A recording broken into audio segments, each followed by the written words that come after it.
want that personal best, that win, that medal. We want that feeling to share the moment. It's like nothing else, that achievement of going faster, higher and further than ever before. The joy as you surprise your friends, your family and yourself. The pride in overcoming all obstacles and reaching your goal. And you know you deserve it too. You were there at every session doing the hard slog.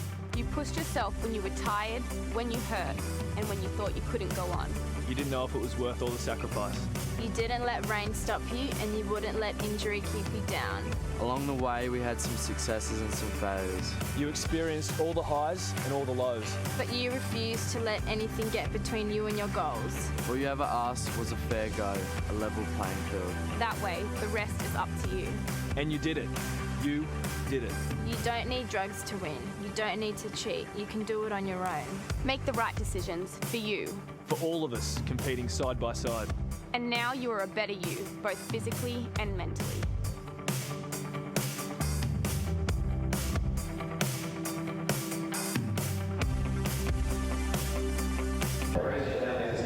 Built in 2011, Lakeside Stadium is Melbourne's newest athletic facility and home to the premier event of the 2016 Australian Athletics Tour and the Summer of Aths calendar, round one of the International Association of Athletics Federations World Challenge.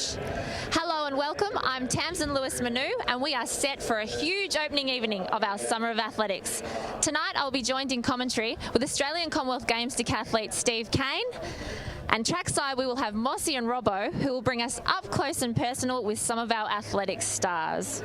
Steve, take us through some of tonight's highlights. Yeah, Tams, there'll be plenty of highlights tonight, but four in particular. First up with the women's pole vault, Alana Boyd's in great form and hopefully she can break her Australian record tonight. She's just come back from New Zealand and yeah, really looking forward to what she can do. The men's shot put will be a great competition with Damien Birkenhead in PB shape and hopefully him also breaking the Australian record if he can. His coach, Scott Martin, holds out at the moment. He's only a few centimetres short. He'll be up against Tom Walsh. Flew in from New Zealand late last night and threw 21.11 yesterday, so that'll be a really good competition. The women's 400 will also be a cracking event as well, something that I know you've got some interest in. Our Aussie girls are running really well at the moment, but will be challenged by the Jamaicans that are coming over. They're both in good shape as well. And then the final event that I'm really looking forward to is obviously the men's 800. Radisha, he's the best that there has been and potentially the best that there ever will be. But we've got a few Aussies that are going to give it a good crack tonight. Hopefully that they can challenge him. So a few boys from Mike Clubs and Kevin's, Peter Bowl, Luke Matthews, and our national record holder Alex Rowe are going to run with him. So it should be a cracking night of a lot of entertainment. Exciting events. Now, Mossy and Robbo, you'll be trackside where you're used to being near the action. What action are you guys looking forward to the most? Oh, look, Tamsin, I'm a man of the distance and I love the 5,000. We've got the race walks, which will be exciting, the men's and women's mixed race walks, and we've got some Rio athletes already there booked on the plane, but in the men's 5,000 metres, the final event of the night, and it's always a classic down here in Melbourne.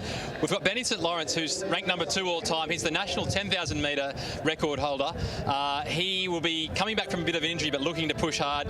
And also Brett Robinson. Look, I've got a soft spot for a bloke called Robbo, obviously, and I think he's going to really push hard. 13.25's the mark they've got to beat for a Rio qualifier. He's got one, but he'll be really looking to push home hard tonight. They've got to fend off some foreign raiders, Jeff C, the American, and Elijah Kipchirchir. Yep. Never run a 5K yet, but he's got a 1,500 PB of 3:33, so very impressive runner. But yeah, I can't wait for those 5,000s to kick off. Mossy, great to have you back down. What are you looking forward to tonight, mate? Well, mate, we've heard so far about the sprints, we've heard about the shot put. I'll tell you what, for me, it's all about the middle distance tonight. Kenya versus Australia, the men's 1,500 metres. We have James Magut, he's the current Commonwealth champion from Kenya, up against the national record holder here, Ryan Gregson. Collis Birmingham's in the field, but let's not forget the fastest man so far this season has been Jordan Gusman. He's run a sub 4-minute mile. It's going to be an absolute belter tonight, the men's 1,500. Well, there you go. We can't wait to get stuck into it down here trackside. We're going to have a lot of fun, and I'm sure you guys are too, Tamsin. Thanks, guys. Stay tuned for a wonderful evening of athletics competition. You're watching round one of the IAAF World Athletic Challenge. I think I might walk back. Really? See ya. I'll join you. been great to hang out. Beautiful. Extra syllables. It's a multi-syllable vista there. It's physically impossible to lick your own elbow. Do you know that?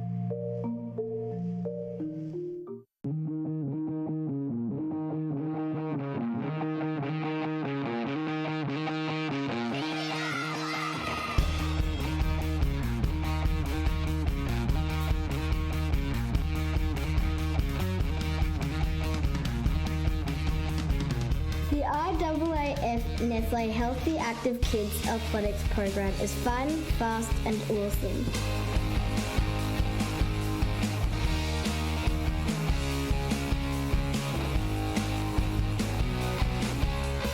It's an action-packed program filled with activities for all abilities from 5 to 12 years old. It's fun, fast and awesome. You can enjoy this program too now through the Sporting Schools program in primary schools across Australia. Come on, join us and sign up for athletics. For more information, check out athletics.com.au. Well, here we are trackside. It's almost pandemonium with all these kids behind us. And we're here with Jill Taylor. Now, she is the National Coaching Development Manager. Tell us, Jill, what are all these kids doing? They've all come to experience kids athletics, to see what the program looks like and to have a great time. And Jill, can you expand a little bit more about what the program is about? So Kids Athletics is about introducing athletics to primary age children in a really fun, safe, inclusive fashion that allows everyone to experience it, everyone to have a great time and hopefully to leave here feeling that athletics is something they wish to be involved in. Now, if I'm watching at home on the mobile device or the telly or the laptop and I want to get my school involved, how do I go about doing that? You can either contact Athletics Australia and we'll be really happy to help you there, or you can go on the Sporting Schools website and read through there and you'll see what the process is to register your school. Now, Jill, as part of the Athletics for the Outback program, today we've got some students from the Warrawa Aboriginal College, and that's up in Hillsville, just up the road. If people get involved in that, what do they get out of the experience? Again, this is a really inclusive, fun, engaging way to try athletics for the first time. So for those students who may find it intimidating to go to the track, this is a way to come and experience our sport in a way that we hope will engage them to continue to come. But it's safe, fun and inclusive. Oh, fantastic stuff there. Jill Taylor, the National Coaching Development Manager, talking to us today about the IAAF Nestle Healthy Active Kids for Athletics program. Thanks, Mossy and Robbo and Jill. Well, do we have a treat for you? Steve and I are joined by Athletic Liaison, Maury Plant. How are you, Maury? Tamsin, I am well and lovely to be here. Lovely to be here on a potentially great evening for Australian athletics. Okay, before we get stuck into what we're going to be seeing tonight here at this track, let's talk about what's happened before we get to this event. What are some of the highlights that have happened from the state champs were last weekend? Well, I think the state championships here in Melbourne in particular, we saw some excellent 400-metre running. In the women's, of course, Morgan Mitchell establishing a new personal best, creeping under 52 seconds for the first time, chasing your PB, Tamsin there. Yeah, watch out, Tamsin. And going very well and looking like there's more in the tank. And that's particularly relevant for tonight because she's facing a big 400-metre trial, not only against the two Jamaicans, but also against Annalise Ruby, semi-finalists from last year's World Championships. Also, talking 400 metres, we saw a real breakthrough performance from young Luke Stevens. This young man who's sort of gained his athletic experience on the professional ranks has really probably outmarked himself, and he has to start from scratch and everything. But his 46.06 400 metres on quite a windy day was a very impressive run. And it's also worth noting that he ran 4 races in about 18 hours. It was heat, second round, semi-final and final. And I think, Steve, you'll know that is very, very, very tough to do. No, 4 races for sure, Murray. And Luke's running the 200 He's running the 200 tonight, so let's see what he can come up with there. But I'm certain that we've got the fast boys down from Queensland, the Olympic qualifier Alex Hartman. I'm certain that Luke's going to give him a great race and will be a great sight for the local competitors here. Other state champs, New South Wales, did you see what happened there? Well, we did. I was very interested. I mean, it's very hard to judge sometimes just by looking at the results because you're not fully aware, fully cognizant of the prevailing conditions. Some events could have had headwinds, some events could have been cold, could have been this and that. So at the end of the day, we've got to think to ourselves that the championships are one thing, but tonight is invitation athletics, and it's all about doing very, very well here tonight. Yep. And speaking of this event, Maury, here tonight as a little kid. I'm very interested in this 200 metres. Alex Hartman, Luke Stevens, and then see what some of the others can come up with. The 1500 metres, a traditional blue ribbon event and a great event always at Melbourne. Ryan Gregson, and he's facing enormous competition tonight. Yeah, Ben, did you hear that come out over the James PA? McGoot, the Commonwealth champion. Okay, so Steve Kane's microphone just came out over the PA. Pacemaker. He was the man who piloted Aspel Kiprop to the world's fastest time last year, 3:26. Yep, we're always ready. The stage will be set for a very, very fast 1500 metres. 5,000 metres will be very good as well. Also looking to see Eleanor Patterson in the women's high jump. She hasn't shown her best form yet, but I'm certain it's not far away. She has a personal best of 1.96 metre, and I'm quite confident this season, this year, 2016, we'll see her up near 2 metres. Which will take her past Alison Inverarity's Aussie record. Well, there you go. You're very good on First the Aussie over 2 metres. That would be huge. Do you think she can do it tonight? Who knows? But I'll tell you what, I'm thinking about 800 metres, aren't you? I know it's something that's very, very close to your heart. That's the 800 metres, 2 laps of the track. The greatest 800 metre runner the world's ever seen, David Regista. What, Olympic champion, twice the world champion, 3 times the world record holder, and on, I believe, his 5th trip to Australia. He likes coming to Australia. He knows it works for him. He's emulating the preparation he went through in 2012, and what a banner year that was. Olympic gold in a world record time. So he's coming back tonight. And look who we've got against him. We've got a host of young Australians who've got the opportunity to drag through and get that elusive Olympic qualifying. Young men like the 2 boys from your old school, I believe. Alex Rowe and Luke Matthews. St Kevin's boys. Indeed. Looking forward to that. And then Josh Ralph from New South Wales. Unfortunately, Jeff Risley not with us tonight. 3 guys, real chance to qualify, get that Olympic qualifying out of the way. On Rhodesia, Maury, he arrived last Sunday. He did a session on Tuesday and he made 400 reps, 300 reps, 200 reps look that easy. He's ready to go. He's opening up his campaign. He's the defending Olympic champ. It's so exciting he's opening it up in Melbourne. Do you think he's going to hit a really fast time tonight? Look, I know that David is very much aware this is the first race of the season. As if we're talking to him. He wants to be really ready in August. Yeah. However, he knows that when he runs well at this time of the year, he'll run even better in August. Yeah. And that's important. On the internationals, I have one quick question for you before we let you go. I know you're a busy man, busy man. The Jamaican girls, they arrived Tuesday for the 400, Christine Day and Khalees Spencer. I've heard a little whisper that their bags didn't arrive and you had to arrange their wardrobe for the week. Well, I helped them that day. There wasn't too much wardrobe helping that I did, but their bags came the next day. But we certainly found enough equipment for them to go and have a shakeout that first day. They've trained well, they've enjoyed their time here. They are both quality athletes, PBs, around about 50 seconds flat. At some stage of the race, they're going to challenge Morgan Mitchell and Annalise Ruby. Can our girls respond? If they can, I think there's Olympic qualifying and personal bests in the air. Oh, Maury, thank you. You've whet the palate exciting. for what's ahead. It's going to be an amazing night of track and field. Thank you for joining us. Yep. Let's go trackside to Mossy and Robbo. Yeah, thanks very much, Tams. And I can tell you what, trackside, I had a wind at my back here, Robbo.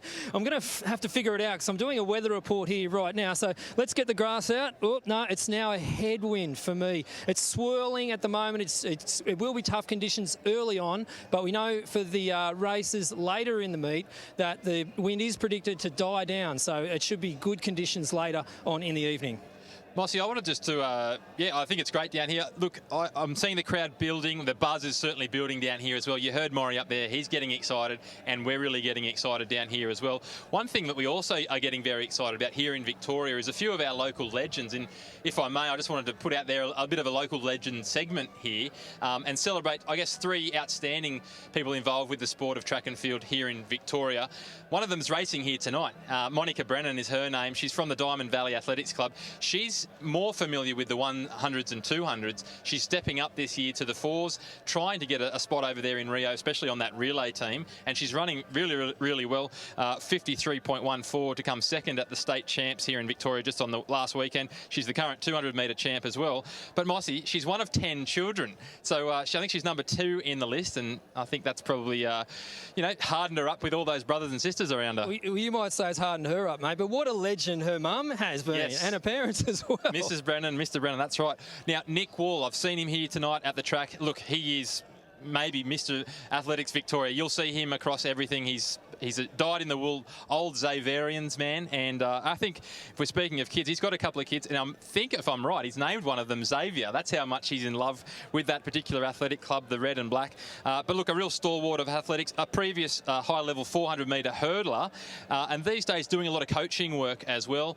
Melbourne Girls Grammar School, that's probably been the story of the last 12 months for him. A young girl named Isis Holt, who is the current double world champion across the 100 and 200 metres in her category, and she's also the world record holder, as that she is only 14, 15, so she's got a huge future ahead of her, and I'm penciling her in for Rio Paralympic gold. So great work, Coach Wolsey, and great to see him here and supporting athletics. And Mossy, it's going on all around us. The support of the officials. You and I know these events just simply do not happen without the hard work put in by the officials, and from all over the state. But they tell me here in Victoria, they reckon they've got the best officials going in the country, maybe in the Southern Hemisphere. One in particular I want to highlight tonight is Gary McBroom. Now, Gary is an official and a technical manager at Athletics Victoria, and he's thanked, I guess, a lot for the fantastic job that he does. But as I said, it's a team effort out here, and the product that you're going to see tonight on the live stream as our pitchers bring it to you at home or on the bus or wherever you're watching from, please give a thought to the volunteers. You'll see them in their grey shirts and their black hats looking very smart, and as I said, it wouldn't happen without them, so a big thanks. Well, Rob, I can tell you what, the summer of ATHS is absolutely sparkling here in Melbourne for the IAAF World Challenge. I'm going to throw it back up to Tamsin.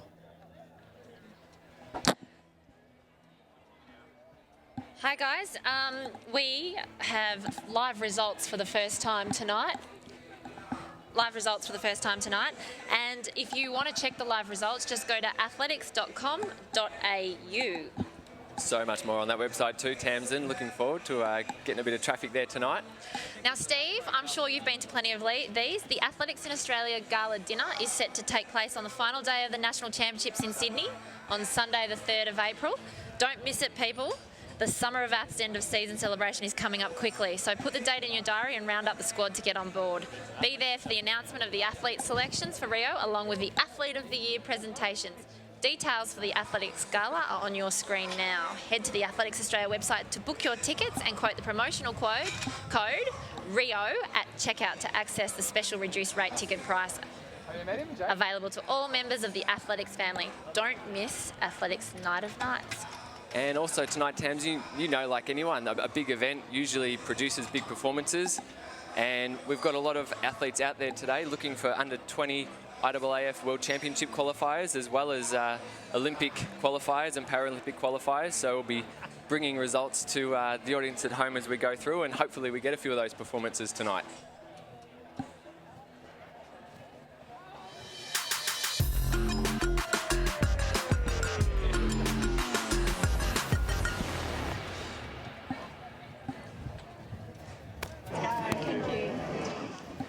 I think I might walk back. Really? See ya. I'll join you. It's been great to hang out. Beautiful. Extra syllables. It's a multi-syllable vista, that.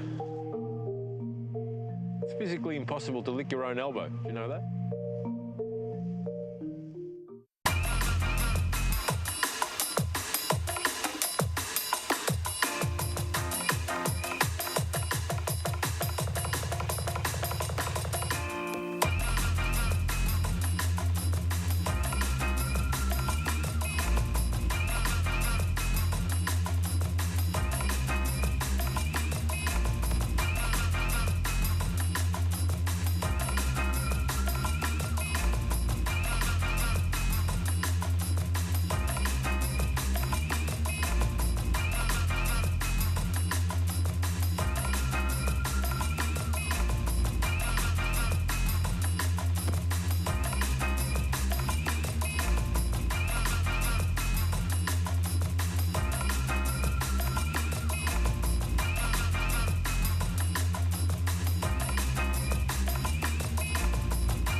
IAAF Nestle Healthy Active Kids Athletics program is fun, fast and awesome.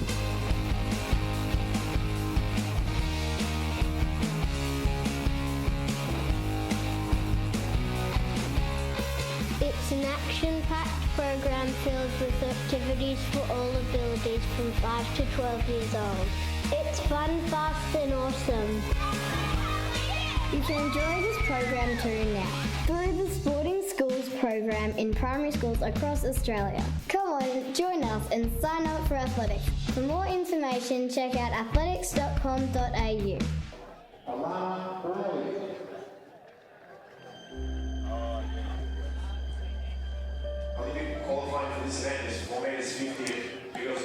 So we've just introduced the women's pole vault on track. They did their lineup and they're all heading out there. Obviously, it's a pretty special field when you've got Alana Boyd, who's broken the national record this year. But Steve and I are very lucky to be sitting here now with probably the biggest name in athletics, or one of the biggest names in the last decade. We've brought in another Steve, and it's quite fitting with the women's pole vault on. We've got Steve Hooker. Thank you for having me in, guys. So, Steve, you're looking very fit. What have you been up to lately? Oh, sitting at a desk and riding a bike every now and then. That's about it. Okay, so you've got good genes. You're lucky to be staying fit. Well, with athletic parents, it's probably pretty good genes. Yeah, that's right. Well, running after kids as well, they keep you pretty fit, as you would know, Tamsin. Now, you've got two boys, Maximus and Benjamin. Maxim and Benjamin, yes. Where did you get those names from? Maxim, I don't think I've heard Maxim before. Tarasov, Maxim Tarasov, 605. Ah, we're talking pole vault history. Yeah, I love it. Yep, no, yeah, sorry, Steve. So, you know, you've got a name from the 6 metre club. It's pretty special. Yep. It was good watching the girls warm up out here today. Alana, I've spent a lot of time watching Alana pole vault, and she looked as good as I've ever seen her. That's exciting. That is exciting. Nice. Okay, we've got the start list coming up here for the people at home watching, so they can see who the whole field is. Because okay, so we've got Elizaveta. I've never heard Liz called that Panov. That's obviously her Russian. That's Elizabeth's her full name, I yep. guess, yeah. Okay, Emma Philippe. Yes. Jamie Scroop. South Australia. Vicky Panov. Obviously, Elizaveta's sister. and look, Nina Kennedy and Alana Boyd. Yeah, and Vicky has probably been the one that struggled the most over the last couple of years, but is looking like she's bringing her A game this year in the Olympic year. She's really stepped it up. Her warm-up looked really good today.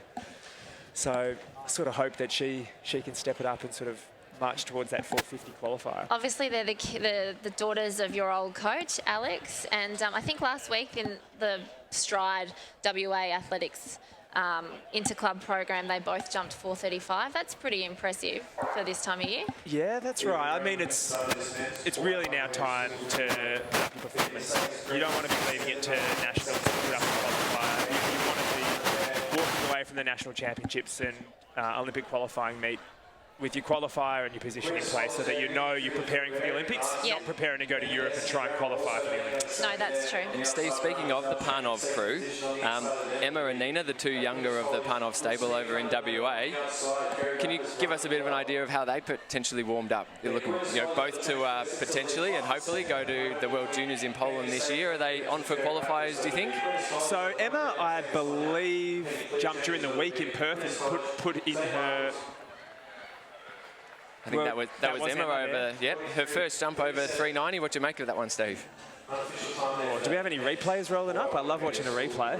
So she jumped to 405 just a day or two ago in Perth. So she's booked her qualifier for World Junior Championships. So someone who's naive with pole vault, my hand is up. You missed that first one. You're expecting to go over at like 390. You'd probably come in at a height that you believe that you're going to clear quite easily. How do you stay positive to go back to your second one? Do you just go through the basics of... For her, there's probably just been a little bit of a break there. You've had your introduction. You're the first jumper in the comp. It's hard to get your momentum happening. Yeah. So for her, there's not going to be really a change of pole there. You're just going to go back, maybe make a slight amendment to your run-up, and try and execute a decent jump. Steve Hooker asks and Steve Hooker receives a replay there. There you go. So she's just not really connected with that pole properly, and it's just looks like it's a bit flat after the warm-up. So Okay, so I was talking to Alana Boyd during the week, and she obviously has just vaulted 477 in her hometown, which is a new Australian record. And she was talking to me about how she did that off 14 strides, and tonight she's pushing her run up out to 16. Now, she kept talking, Steve, and I was completely confused. Can you explain that to me? So traditionally in Australia, this is different around the world, how people approach their progression of their competitions. You'll start off a shorter approach, 12 or 14 steps, and then you'll work back to your full approach. For a lot of the women, it's 16 steps that they compete off for their full approach, and this will be her first meet off that. When you do that first competition off a longer approach, you don't want to think that you're going hammer and tongs 100% off that full approach. You really want to just think of it as an extended 14-step approach for your first competition, so that you don't break that rhythm that you've established in previous meets. This looks like Emma's second attempt now. So that would mean that the other girls have passed at this height, so she has to go again straight away. That's pretty tough. It's tough, but you get 3 minutes if you've got consecutive jumps. Okay. So she's had a bit of downtime to get a bit of a breather.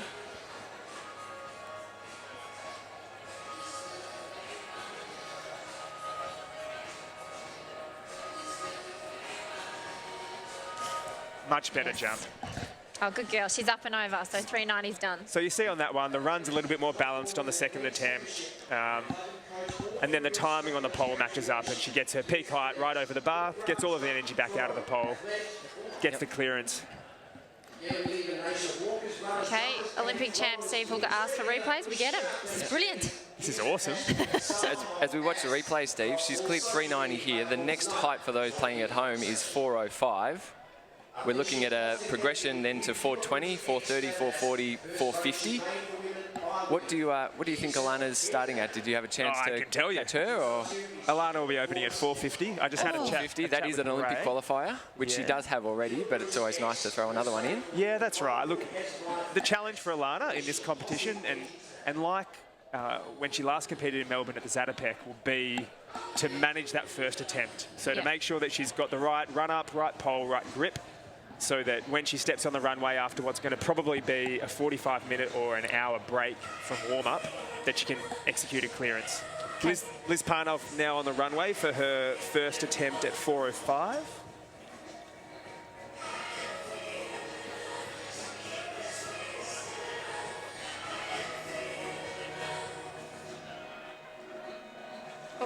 Beautiful.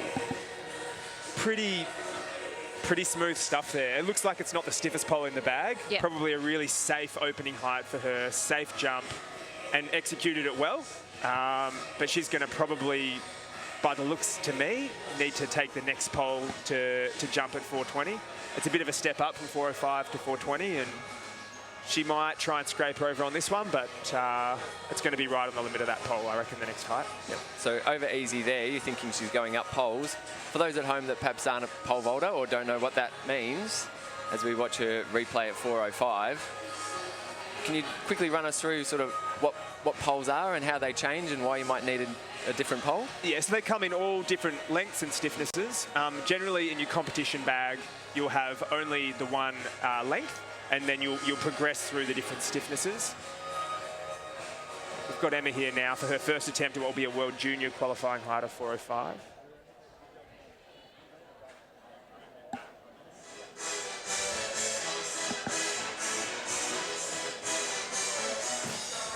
Oh, what happened then?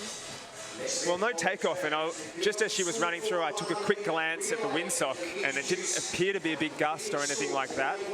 She might be a little bit tired here, so that's her third jump in the space of about 10 minutes. Long jumpers will do that in about 45 minutes, so you've got to be able to... So pole vaulters are stronger and fitter is what you're saying? Well, we're often out there for longer than a marathon, that's all I'm going to say. But I think she looks like she's taking some heavy breaths, so hopefully she gets a little bit of a break now before her second attempt at this height, because you just need to be able to stabilise. Jamie Scroop here from South Australia for her first attempt.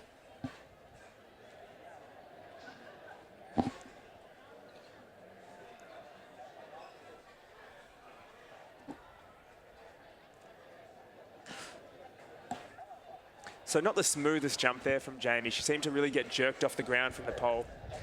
you'll see what you want to see is the pole progressively getting loaded and then the athletes being inverted at the point of the greatest bend in the pole. Yep. You saw there Jamie wasn't quite on top of in her inverted position when the pole got fully bent, and the pole then starts to fire and it'll shoot you off at some sort of strange angle. So if we get a chance to see a replay of this one, you'll see the pole really take off on her before she's ready to receive that energy back.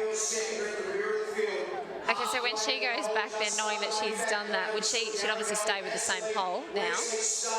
Yeah, there's probably, it's difficult to see from this angle, there's probably a take-off position issue. Normally you've taken off too close or too far out when that happens, so there might be a run-up adjustment, but not a pole adjustment for Jamie. Vicky Parnov now for her first attempt at 405.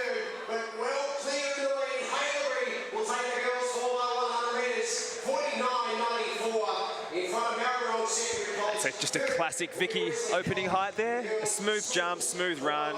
She looked confident. She looked confident. You want to just see now a bit of aggression from her. If she's running in at 90% like that for the rest of the meet, she's not going to be jumping 450. So she's now got to step up the intensity. Good safe jump for the first attempt in the competition. But she's going to need to work through a couple of poles that are going to give her a bit more lift than that one did to start working up to that 450. As we can see on the screen there, Steve, you mentioned earlier the windsock. We might have a bit more information about wind and the conditions from our friends later. But with regards to pole vault, being a pole vaulter yourself, I've been a pole vaulter myself, I personally love a tailwind, and the bigger the better. Makes you run a little bit faster. What about yourself with the wind? How do you look, I liked being indoors where it was not a factor at all. If I was out, if you're outdoors, you want it to be a decent tailwind, but consistency is the key. So if it's a tailwind, you don't want it to be a gusty tailwind because then it becomes a lottery out there. So at the moment, that windsock looks like it's doing nothing. You can't see it on the screen, but we're lucky in the commentary box. We've got a big view.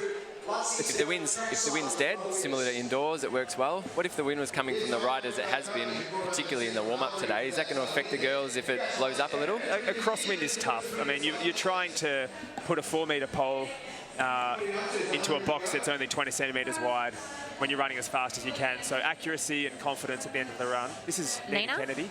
Yep. And Nina did seem to struggle a little bit with the conditions in the warm-up, so that sort of flowed on to her first jump in the competition. Does that, if you warm up and you feel those nerves, does that flow on into your performance, or are you able to switch it? It can do. Some people have a shocking warm-up and then they can turn up for their first competition jump and put up a jump, and I was probably one of those athletes where I didn't often get that fired up for warm-up, but then as soon as it was competition time, I found something else and I lifted. And Nina strikes me as that sort of athlete as well. Okay, so Nina was obviously, for people listening, Nina was a phenomenal junior. She broke the world junior record last year. Yeah, the outdoor best, I think, is what it was. Yeah, which has been broken again by New Zealand. A friend from across the ditch. Yes, who apparently today went pretty high, didn't she? She went 480, she Eliza. 480 today, which is quite fresh news off the press, and that is quite an amazing jump. I think it's unratified at the moment, so let's not talk facts, but could be a Commonwealth record. Alana's 477 national record and Oceania record. Oceania/Commonwealth record. So if we can get confirmation later, that's a phenomenal effort by the New Zealand teenager, coached by Jeremy McCall down there, doing great work with all of his athletes. And they've recently done a training stint on the Sunshine Coast with Alana Boyd and Ray. And so Alana will be most fired up if she's heard that, and that might be the little bit of incentive she needs to get over 480 herself today. Another failed attempt there for Emma on her second attempt. This is going to be tough now for Emma and Nina backing up for their final attempts. So is it tough being a junior coming into a senior competition? It's a small field. You get to an Olympics, there's 12 in the final. It's a bigger field. They have to keep backing up because the other girls are coming in a bit higher and clearing the yellow heights easier. Is it a tough competition to be in? Would they be better in junior comps? It can be, but for these girls, you've got everyone in the comp except Alana at this height. So it's just a small field and they're fast. Jamie Scroop there just having a miss on her second attempt. She was closer on that one to sort of managing the pole. You could see she got a little bit more lift, but she still did get kicked off to the right-hand side, your left as you watch on screen, by the pole, and that's often a sign that you're just taking off a little bit close and you're not quite able to control the bend into the pole. Yeah, and we mentioned Eliza before, who jumped 480 today. A few of the girls have been down in New Zealand vaulting over the last week, and Actually, talking to Jamie earlier today, she was saying that when she flew back, unfortunately her poles didn't come with her. And then when she got to Melbourne today, thankfully they were here. Yeah. So whether that's playing on her mind or not, I think she's, she'll be fine for the next height if she gets through. But disappointing for her as well. She had a really great competition in Adelaide in the previous meet. I think she finished second where she's behind from. Yep. up there. So hopefully she carries a bit of that form over today, and she can pull together a big third attempt clearance at her opening height. Now, this is a big moment for Nina here. She's had a really tough warm-up, a run-through on her first attempt. You really don't want to leave it to your third attempt without having much information about the pole and the conditions. I think it's important with Nina that people know that she's 18 years old. Like, what she did last year was so impressive. To do 4:59 as a 17-year-old, now she's only 18 still. She's been to her first senior world champs, but, girls at that age tend to have some years where sometimes it's a lot tougher, but she's obviously a big star of the future.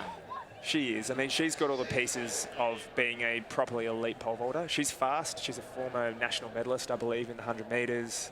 But technically, when it's on better than anyone. Yep. Like the way she executes a jump, the power of it, the aggression of it. It's a jump that could be a 480, a 490 sort of jump.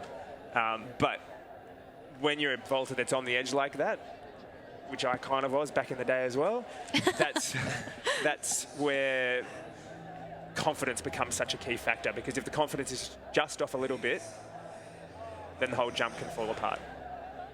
So 4:05. Come on, Nina. Really good stuff. Good job. So that's big for her to sort of consolidate with that second attempt clearance. And you can see the way that she interacts with the pole. She gets back so quickly on it. Yep. And that's her real strength. But also that means her jump can be a little volatile from time to time. She looked like a completely different vaulter on that attempt.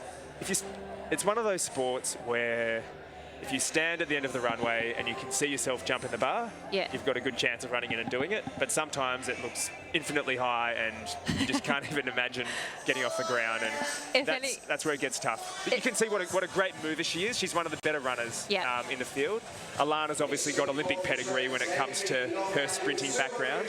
But Nina's got some real great speed there. She's a talented runner in her own right. And it's about her now maximising that and converting it into big jumps. If anyone at home needs to understand the highs and lows of a pole vault competition, just watch Steve's Beijing Olympic gold medal performances, because seriously, I think you had a lot of people on the edge of their seat. I don't know how you kept your nerves in that competition. This is Emma's third attempt. Let's hope she takes this one up. Ooh. Yes, she's over. So that's 2 World Junior qualifiers in the space of about 3 days, I think, for Emma. So awesome. Very nice, girls. Awesome. Well, Steve, thanks for coming in to have a chat with us. Thank you for having me. Just one quick question. Will you have anything to do with the Olympic team that's heading to Rio, the Australian team? A little bit. So I do a bit of coach consulting with a couple of the athletes. So a couple of them will be racing later tonight.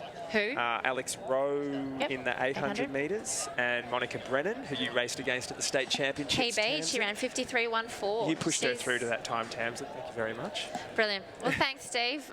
We look forward to chatting to you later in the tournament. Thank you very much. Okay, we're going to head to discus now.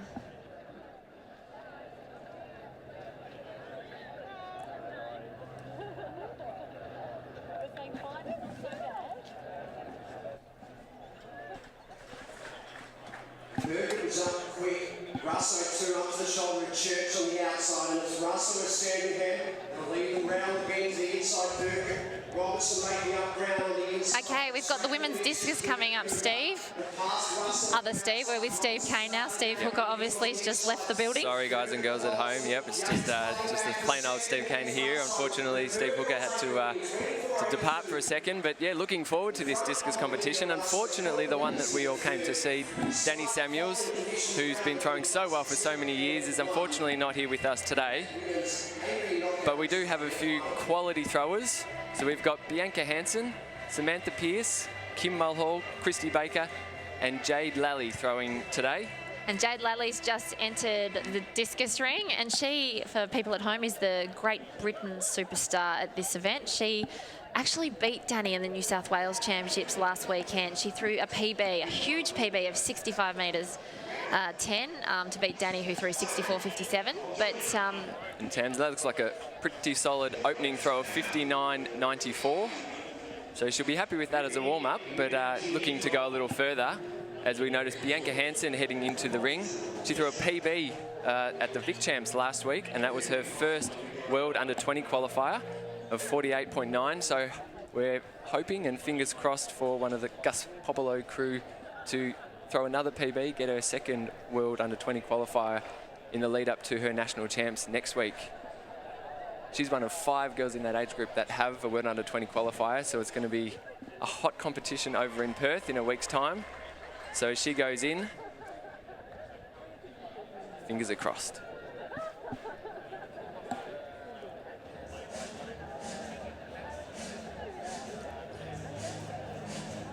And that's a solid opener from her. We'll wait to see the distance. A little flat. The longer the discus is in the air, the further it's going to go. So she trains out at Ringwood with Gus? She trains very, very hard out at Ringwood with Gus. A young girl, but super strong, and has a work ethic like, well, I was going to say like no other, but the 800 runners I know you'll say have solid work ethics as well. But for a young girl, she definitely does have a good head on her. She works hard in the gym, she works hard in the circle. So Bianca's only 17 years of age, so she's a young girl. She's obviously got a big future. Yep, so she can actually qualify for the next World Under-20 Championships. Oh, wow. So, yep, a bright future ahead of her. She's also part of the Under-17 National Multi-Events squad, believe it or not. So as a discus thrower, has talent in a lot of different events. Okay, let's go trackside to Mossy and Robbo. Yeah, thanks very much. Thanks very much, Tamsin. Yeah, we're down here at the discus cage. Have a bit of an international flavour, Robbo. Yeah, we do. Jade Lally is here in the field, and she's already had her opening throw, looking to nudge 60 metres on the opening one. The tape is at 61 metres. That's the Rio qualifying standard. She's thrown 65 just recently, and she is full of confidence at the moment. Now, the big absence is Danny Samuels. She's not here tonight. Unfortunately, we won't see her in action. She's thrown very well here at this track before, but look, it's just warming up nicely as we see Kim Mulhall just in behind us throwing one out there as well. But Mossy, it's a feast of field action down here at the moment with the females. We've got the selection of 3 at the moment, because just over the way here, well, the women's high jumps warming up, and they'll be getting ready soon. And what about that expert commentary there from Steve Hooker in the pole vault? I mean, I was enjoying that. Absolutely. A lot of people think you are Steve Hooker, though. If you only had a bit of a ginger tinge. But yeah, it was really interesting being down really close to that pole vault. The girls very, very focused, and I tell you what, there's going to be some big jumps today, and there has to be, because the news coming out of New Zealand this Arvo. Yeah, that's right. It's battle game on, I guess. Yeah, the battle of the Oceania and the Trans-Tasman. Now, Christy Baker, she was Christy Chamberlain. She's gone and changed her name. We can find out some more information about that. But Christy Baker, Com Games representative over there in Glasgow, and she's about to jump into the ring here. And we'll have a good look and see what sort of a throw she can get out there. As we mentioned before, these girls really looking to try and get up into the high 50s, into those 60s, build some consistency. It's one of the things that that Danny Samuels has done so well year in, year out, is get that consistency. And speaking to Danny, as we have on the live stream in the last couple of seasons, mate, that's what she's been looking for. 63, 64 metre throws, 65s it's starting to get to now, and 66s. So as we see there, Christy Baker's second attempt going out there at the moment, and mate, it's a nice little buzz down here at the moment, and the crowd is building, as we said. And look, these girls won't mind the conditions. I think the wind coming at them a little bit, and that'll help just keep that, they tell me, that just keeps that discus floating up a little bit. But there's all sorts of terms, Mossy. We learned a few of them last year. Do you remember some of those? Yeah, we do. We have the tombstone. That's when it goes straight up and lodges down into the ground. You also have the fluffy duck, which goes wobbling up in the air as well. There's lots of different things with the discus, but it's, mate, as you said, it's heating up right at the moment. We've got a fiesta of the field for the females. And as we said, Eleanor Patterson not too far away with the high jump. As we see here in the pink crop top now, this is Jade Lally from England, or Great Britain. She's got the English national record at the moment, 65 plus, and let's see if she can just boost that even further. Let's see, well over that red line. Let's get her into the 60s. It's been a massive improvement as we see her attempt to fly out there. Very close to that red line there, Mossy, from where I'm looking. We'll see what that one comes up as. So that'll be the second round of the women's discus competition coming to a completion. 6 rounds here tonight, and we've got some men's long jump. So the score there was 5.965. 5.965. So almost at that 60-metre mark, Robbo. Yeah, that's right. Wind, as we've been saying, it's swirly. We've just got a nice little wind at our back. So look, we'll keep you posted, folks, on what's happening down here at ground level. It is building the excitement for now. It's a feast of the field events, and we're going to throw it back up to Tamsin and Steve in the commentary box. Thanks, Mossy and Robbo. Okay, we've lost Steve Hooker, but we've still got Steve Kane, who obviously knows a lot about the pole vault. So we'll head back down to the pole vault and see how the girls are travelling.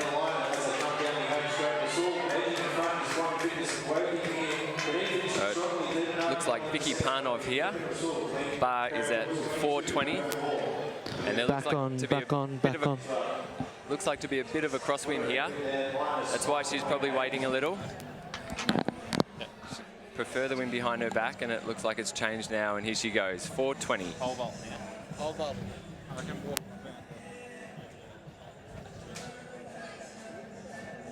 And she's over.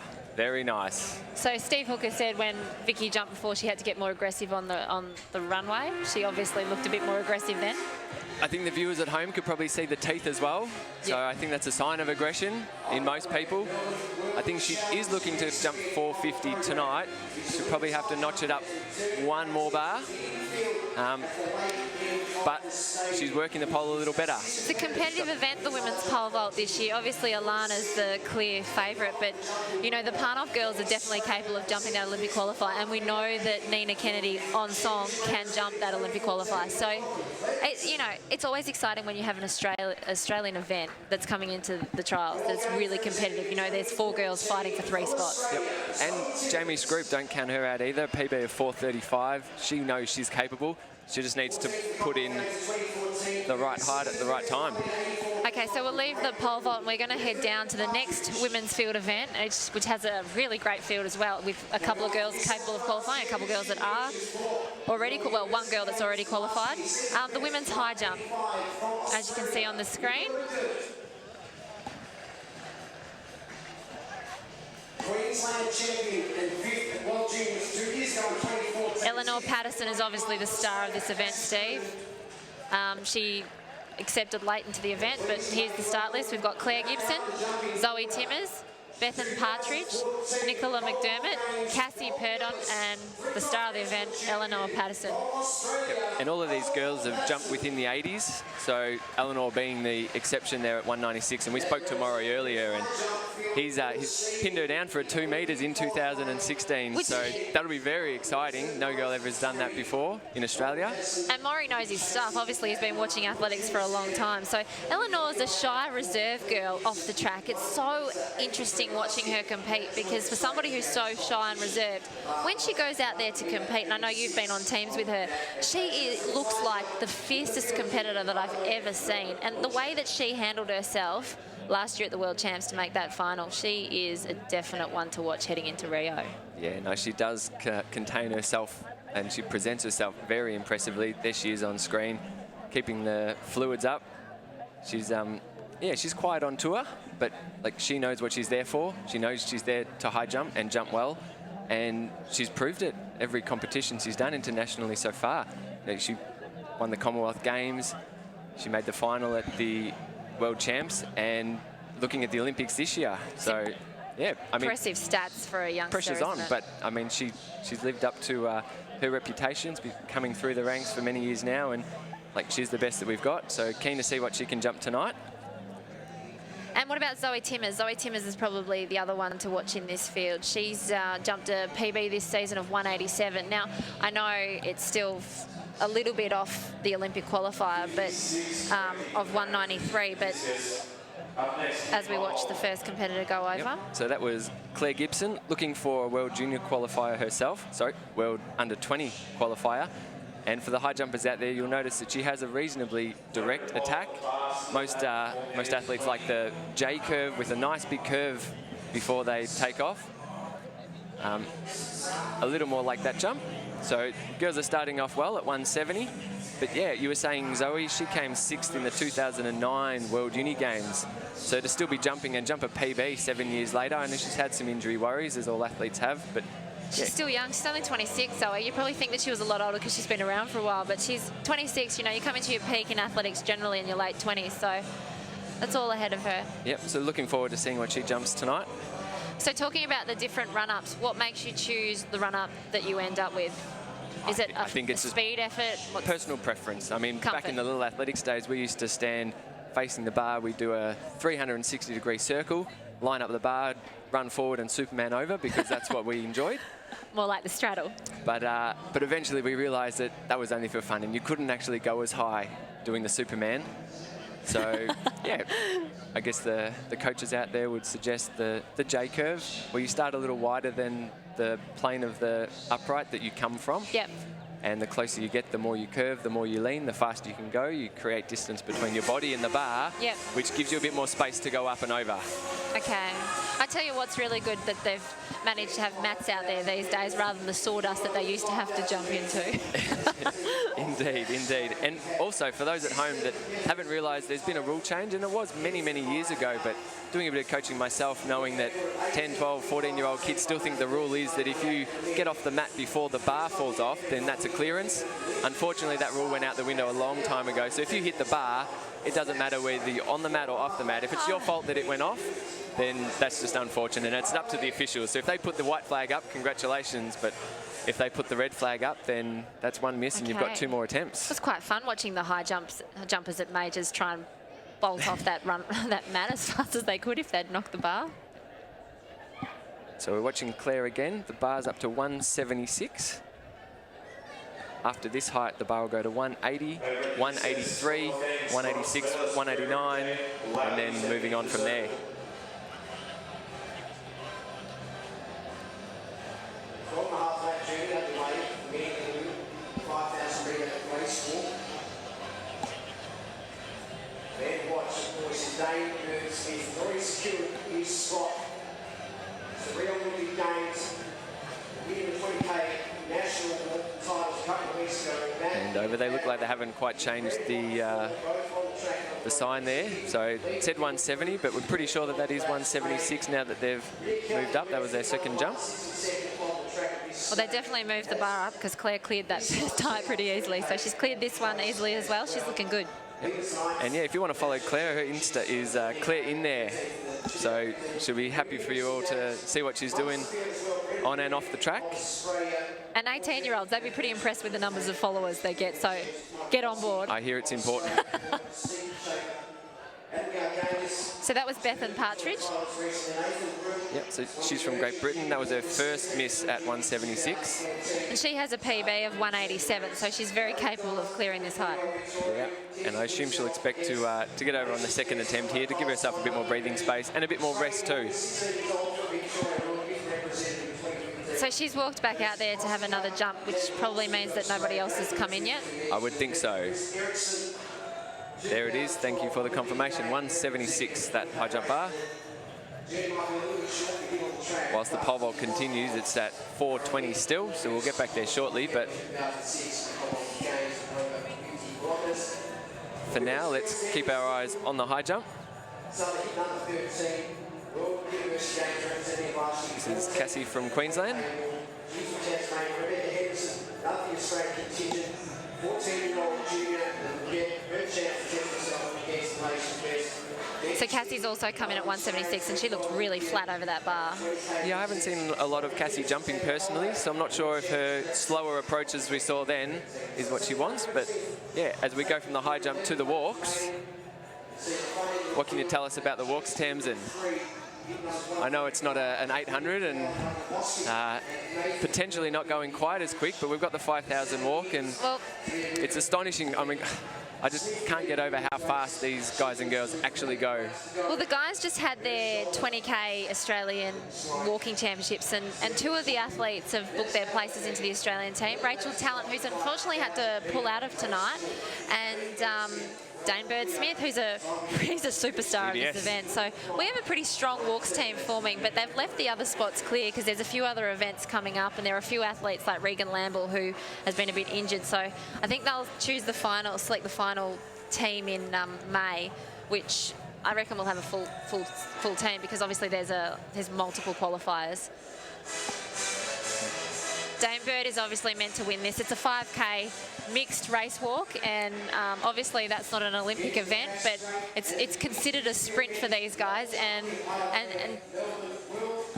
Dane's obviously the fastest in the field over any time it comes to a sprint, so he's looking good. He's out the front. Let's go trackside, back to Mossy and Robbo. Yes, thanks very much, Tams. And I tell you what, it is heating up here as we see the Birdman, Dane Bird-Smith, just go over my left shoulder there. Robbo, this is an event near and dear to your heart, mate. Give us a little bit of an inside scoop. Yeah, well, 12.5 laps of the track. And look, you want to see how quick these guys get around this 5,000 metres. Now, I went for a run this morning, about 5Ks, finished in about 20 minutes now. I'm an average sort of fitness, but Dane Bird-Smith's PB at this distance, 18:40, down into the 18:30s. Nathan Deeks, I think, has got the meet records, 18:30 odd. So, look, that's how fast these guys go. Quick little insight about Dane Bird-Smith. He actually had a blowout on one of his shoes. I think it was his right shoe. So today he had to go into the city and find a new pair of shoes, and he's got them on right now. They're looking resplendent, but look, it's great to see the walkers out here, men and the women, on the track at the same time. And we've put some of these guys on the plane, as you heard Tamsin and Steve talking about, to Rio. So that's very, very exciting. Chris Ericsson, I want to tell you a little bit of a story about Chris Ericsson. Oh, tell me, Robbo. And his dad, Tim. Now, he'll be known to a lot of people out there watching, but great little article about how Tim Ericsson and Dane Bird-Smith's dad, Dave Smith, almost went to an Olympics together. Back in 1980, Dave Smith, he was one of the best walkers Australia's produced. He got over there to the 1980 Olympics in Moscow. Tim, unfortunately, due to different circumstances, wasn't selected, didn't get over there. But all these years later, the two sons are going to be on an Olympic team finally. So there's a little bit of justice, I think, being done there, and it's a very exciting Sorry, Robbo, check him out now. Dane Bird-Smith, he is on fire there. It is walking at its very best here, Robbo. As you said, we've got many, many Olympic qualifiers here in the pack. Rachel Talent, Becky Smith, Dane Bird-Smith, just to name a few. Right, Rydian Cowley just going past us there, and Brendan Redding here, he's already booked himself on the plane. I think he's in row 2. He was booked so early. So, look, it's great to see Chris Ericsson. I didn't know, he's just asking about the headband. There you go. So some of these walkers, they'll sometimes use the headbands. It gets pretty hot. If you watch those 50K walks, 20K walks even over there in Beijing, where our Aussies did so well, I mean, that was pretty steamy work. But we caught up with Dane Bird-Smith this morning. He felt like the conditions were going to be pretty nice here tonight. Doesn't mind it. A little bit cooler. Now, you talked about the officials earlier on in the day when we talked about the local legends. If we can just get a picture over here of the officials, can we do that? And I'll tell you what, they are the hardest working officials. They're not just counting laps, they're looking at the strides and making sure there's no air between both of those feet, Robbo. Yeah, that's right. It's a very technical sport, and we all can cast our minds back to Olympic Games and championship races in years gone by, where people have suffered, you know, quite harsh, it seems, disqualifications, getting the yellow card and the second yellow card. So it can be a bit of a heartbreaking sport at times, mate. But look, we're seeing some of Australia's best on show out here tonight in the race walks, and we're going to keep the action rolling on. I'm going to send it back up to the commentary box with Tamsin and Steve. Thanks very much, boys. And looking at the walk, I was just wondering earlier whether Dane Bird-Smith was asking while he was actually in the race about the headband, but we'll ask you boys about that later. I actually asked Rydian Cowley this morning for a couple of fun facts, and one of them was about his bench press capabilities. Now, you wouldn't think that bench press is something that the walkers would be in the gym Monday morning, Monday night, Tuesday morning, Tuesday night working out, but he's actually got a pretty impressive bench press. He reckons he can almost bench press his own body weight. Now, for you throwers, that might not mean anything, but I'm tipping he for a doesn't walker, weigh I as reckon much that's as, pretty impressive. I'm tipping he doesn't weigh as much as Damien Burkhead in the paper, 145 kilograms. 145, yeah, no, he doesn't look like he would even weigh half of that. Rydian's aiming for 20-kilometre selection as well, as he's because he came second in the Aussie trial behind Dane Bird-Smith, so he's probably the front runner to get one of those spots. Yeah, and he's second at the moment, just trying to chase up where they are. These walkers have spread themselves around the track. And Dane Bird-Smith's obviously lapping athletes now because he's going around that quickly. Yep. And then Miss Panov there, that was 4:30. So her first miss at 4:30. Just pulled out of that jump a little early. Something wasn't quite right, but I'm sure she'll chat to Alex, her dad and coach, and just work out what to do on the next attempt to make sure she gets over.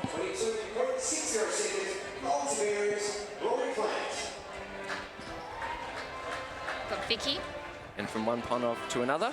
As you can see in the very bright orange top, Alana Boyd warming up. She knows 450 is not too far away. And especially for Alana, she'll spend half an hour warming up, potentially more, and then with all the other girls having jumps at 390 and moving forward, she'll have to wait a while until she comes in. So she'll have to do a little bit more of a warm-up during competition so she can get ready for that first 450 jump that Steve Hooker earlier was saying is so important.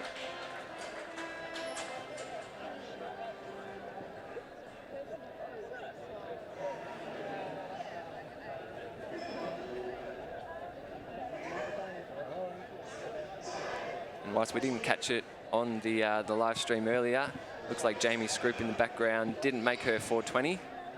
So 4:05 for her today.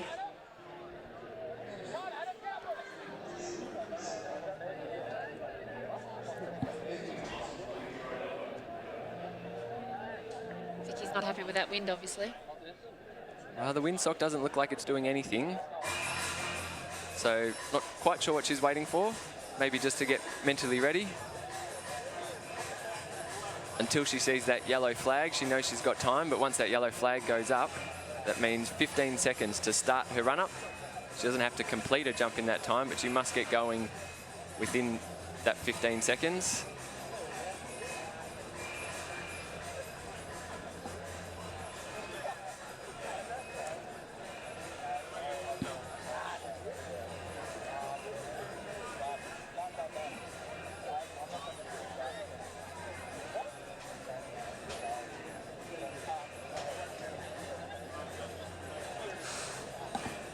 It looked like a bit better jump. She did work it, but fortunately the pole, as Steve was saying, you need to load the pole with a lot of energy and put yourself in a position that you can take that energy and get over the bar, and just not quite on that one. Well, hopefully she'll get it on her third attempt. But we're going to leave the pole vault now and head down to a very exciting men's field event, the men's long jump.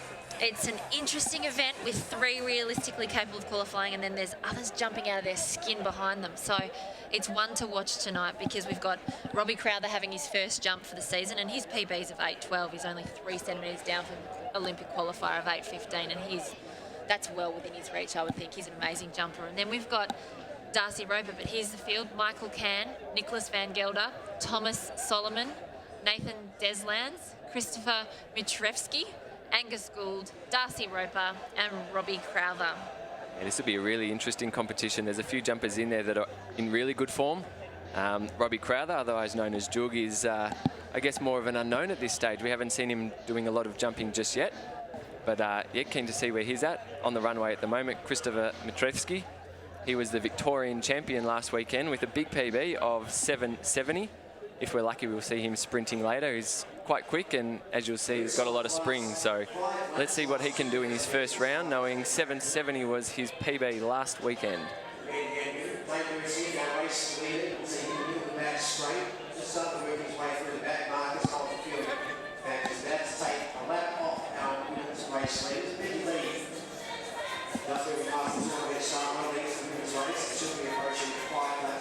Hard to tell from that angle how far it is. He doesn't seem too phased with it. Long jumpers tend to be a fun bunch of guys. They're pretty pumped up on that run up, but they usually tend to be a really laid back, relaxed type of guy. Tonight we're missing 2 of our best jumpers. Obviously exciting to watch some of the results from overseas because Mitch Watt is coming back, obviously our Olympic silver medalist. Yes, very exciting. From London, and he's had a few comps around that 780 mark, but you know Mitch will bring it when he needs to bring it. And obviously our silver medalist from the World Champs last year, Fabrice Lapierre, he's jumped 808, I think it is, indoors. So he's in shape, obviously, and so they're the 2 ones that'll be you'll be wanting to watch. Yeah, definitely keen to see what those guys put up before for Nationals and then Nationals in Sydney in a few weeks' time. Fabrice has been around forever. My first national championships as a 15-year-old, I remember sitting on the side, clapping in a Fabrice Lapierre, the age group above, and the spring that boy had at the time, and a mid-10 runner, even as a junior. He's always had the attributes to be an amazing long jumper, and over the last few years has proven it to be so. Successful clearance, that height belongs to Zoe Timmins, so I can see that Cassie Burnham has... Okay, Gould's on the run-up. The various techniques of the long jumpers always intrigues me. Like from when you were young and used to watch Carl Lewis do his hitch kick and Mike Powell, they were superstars of the events, but all the long jumpers seem to have a different takeoff.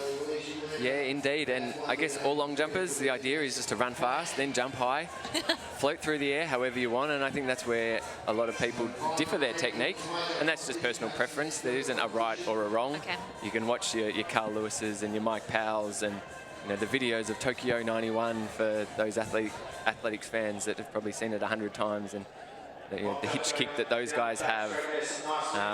To the Europeans and different Europeans with the hang, the sail, different techniques. But at the end of the day, if you can just run fast, jump high, float in the air for as long as you can, and before you hit the sand, throw your feet out forward, then you've probably got a pretty good jump on your hands.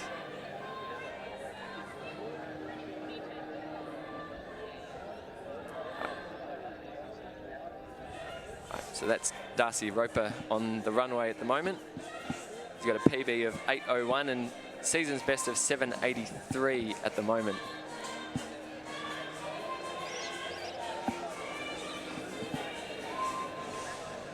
All right, let's see what Darcy can do. First jump. Now, he's an interesting character, isn't he? Obviously, only very, very young, but he won the silver medal in Colombia last year in the World Youths. Yep. Yep, World Youth. Sorry about that. Which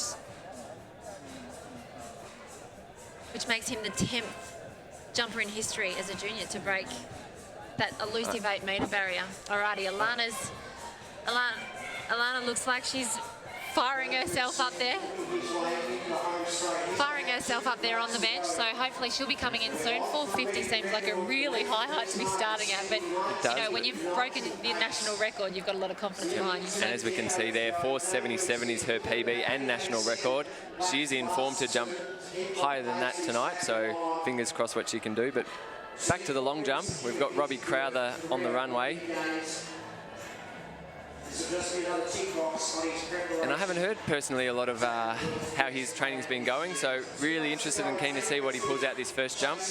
We've got a few results coming to you shortly, so stay tuned for them.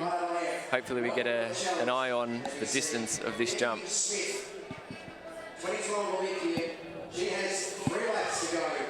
Our race leader is the event. And Robbie's a good story too. He had to make a comeback. He disappeared from the sport for a little while, and he got contacted by Gary Byrne, and he got back into the sport, and the rest is history. He's been jumping really well the last few seasons. It was really exciting to see him do his personal best of 8:12. I love seeing a comeback story go well.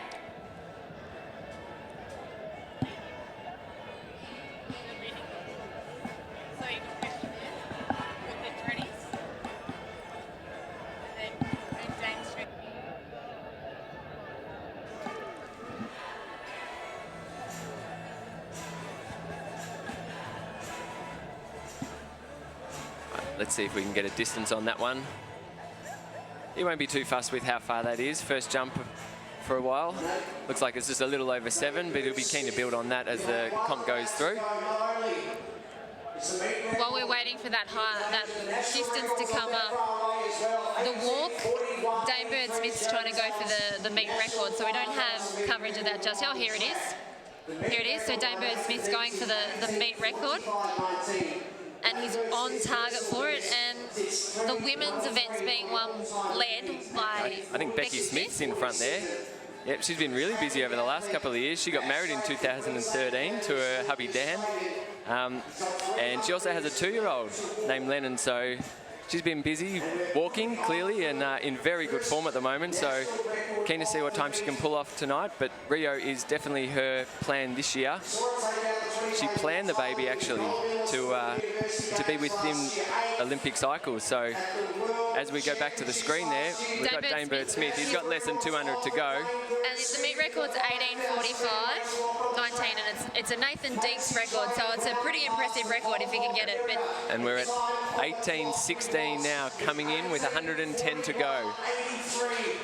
he's going to have to go wide to overlap some other walkers in front of him. But So he's got 16 seconds for the last 60 metres. Can he do it? He's going to get a PB. A national record. 18:38, 18:39. Looks like he's got a qualifier and a national record there. 18:38.98 unofficial. Impressive. Amazing work there. Cannot stand no longer. Great work. That was a great effort. Great effort. And obviously you can see we haven't had another male come across that line. He's absolutely obliterated the field as well. That was a really tough record. I mean, Nathan Deeks was a phenomenal race walker, and so for him to break that, that just shows the calibre of athlete that we've got heading into Rio. I mean, this guy is a genuine medal contender. And to effectively have done it by himself there, out the front the whole way. No doubt we're going to hear from Dane Bird Smith shortly. So we're getting Mossy and Robbo ready to have a chat to him. That was amazing. Hopefully we'll let him catch his breath first so we can hear what he has to say. He's clearly happy. It's not an easy race. 18 minutes of running. Can you imagine doing a running race or a walking race for 18 minutes? My goodness. See him running. Okay, let's head down so we can hear from Dane Bird Smith. He's down on track with Mossy and Robbo. He's already gone to Rio. He's now got a national record. We're going to head down. It looks like he's already... He's been stolen, actually. Lutzy's got him. Mossy, where were you? He's been stolen, so we'll have to wait. Dane Bird Smith's going to be pretty happy with his result there. I think he's definitely got bragging rights over his father, who went to the Olympics. 2 Olympics his dad went to, so wow. I think with the times that he's walking, he'd definitely be getting bragging rights back home. But his dad coaches him, and what a great effort. He is really one to watch heading into Rio. Very impressive. We can see, where's that? Mossy there, just waiting eagerly in the wings to grab him as soon as he's ready. Oh, we tried to get in there. And there's Becky Smith. She obviously competed in the 20k trials, and she hasn't been selected as yet because they've only picked one in those girls because it's such a competitive event. We've got 5 girls already qualified, but Becky will be really happy with this result. She's coming in first female in the women's 5k, and I think with those girls who are really trying to get those qualifiers behind Rachel Talent, they every time they step out on the track or out on the roads, they are really wanting to show that they're the ones to pick. So this is a great effort by Becky. Yeah, and as she comes into the line, as I was saying before, that she went to the Olympics 4 years ago and wanted to get married, wanted to have kids, but obviously as a walker, wanted to see how good she could be too, so she planned her baby in between that cycle. So, oh my goodness, look at that hair, Becky, good job. Bit of resistance training. I love that she wears her hair like that because it is so easy to identify her when she's out there. And she'll be preparing for the IAAF World Race Walking Championships in Rome, which are in early May. So I'm guessing that the team will be picked up after that.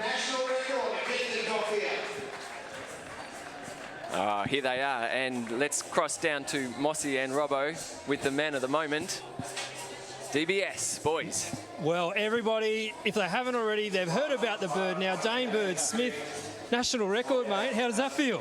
Absolutely stoked about that one. I mean, yeah, absolutely cannot be happier now. I've pumped a couple of Dad's PBs, so I've got the mantle back home, but now I've got a national record to look after as well. Now, talk us through that race, mate. Well, look, from the get-go, it was basically just try and stick to the pace, 130s. I knew that if I hit those 130s, it's around 3 minutes 40 a K. So for those of you back home, you can try working that out.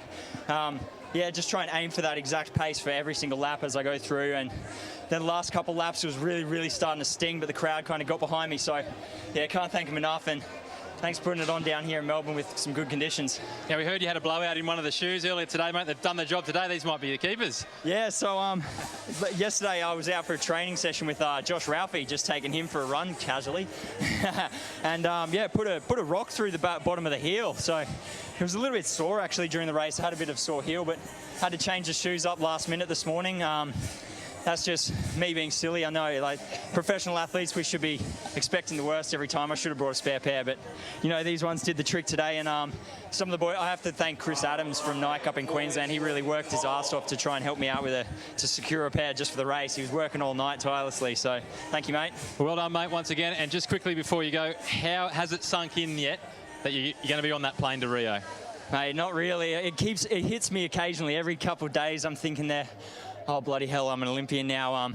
Actually, it brought me and Dad down and knocked us a bit for six emotionally when he's got a Olympic rings necklace and he wanted to pass it on down the line, but I just said, no, look, you keep yours, you earned yours on the double, and I'm going to earn mine now. So, yeah, absolutely wicked, man. Great story there. The Birdsmiths, they are singing tonight here and right around Australia. So well done once again. Dane Birdsmith, winner of the men's 5,000 metre walk here. Back up to you guys in the commentary box.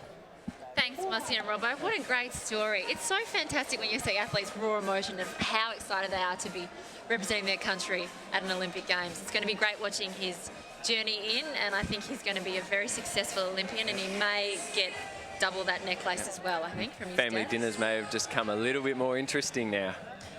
Coming up on the track, we've got the wheelchair 100-metre race.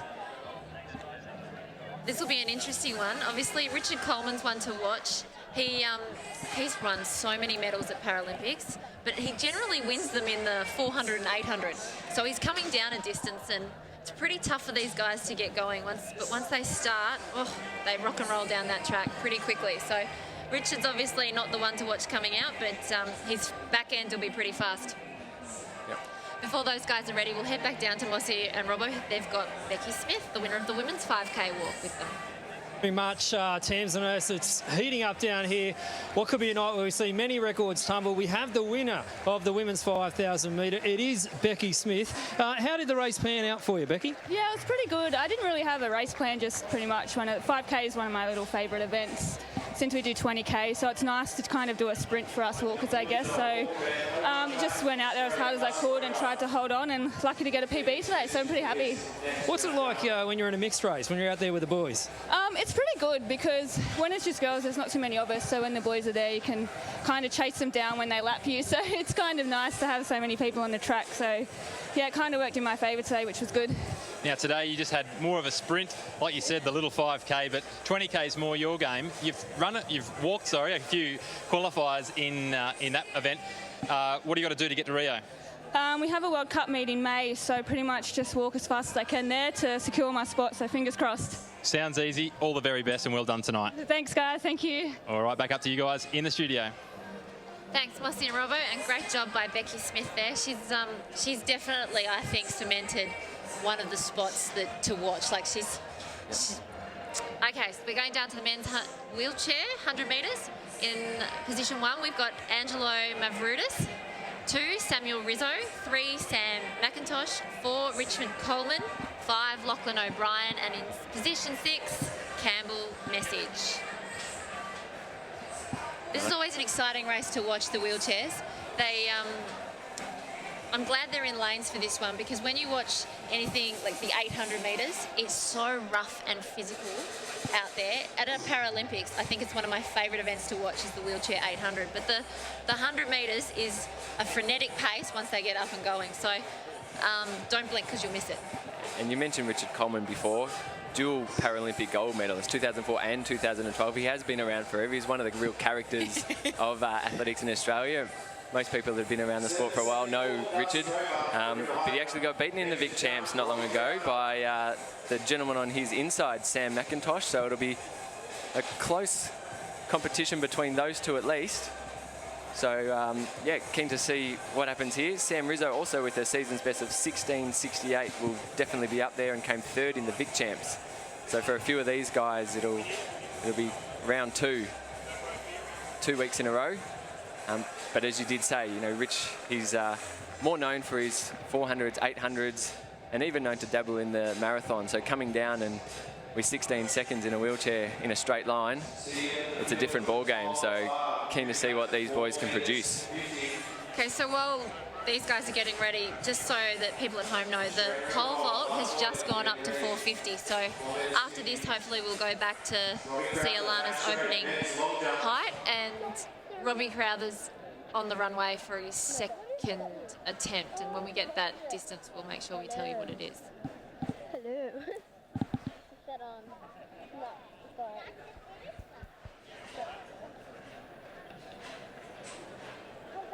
Obviously, with the wheelchair races, these guys have got a big event coming up after the Olympics. They've got the Paralympics, so every time they get out on the track, they're obviously trying to show their form and get their selection standards as well.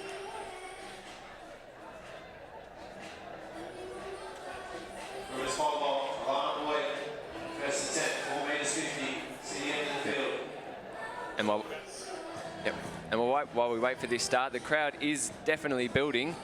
This is the home straight at the moment, which we're watching the wheelchair 100 metres on. But news just in, the 100 metres later this evening will be run down the back straight. And as we talk, Alana Boyd over 450. That's an Olympic qualifier, her first jump of the competition. Looked great. We'll catch that on replay shortly. It's all happening here. Robbie Crowther, 7:33 it looks like. Alana looks pretty happy with that, so we'll come back to Alana when she moves the bar up. We'll let you know what she moves it up to.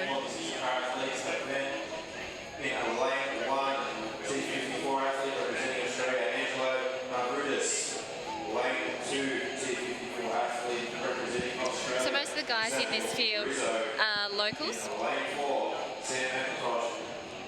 Yep, all the boys here from Victoria. But you'd be picking the race to be between Sam McIntosh and Richard Coleman, so... Unless Sam Rizzo can get up. Oh, I love it. We're going to put a wager on this. We have a smoky.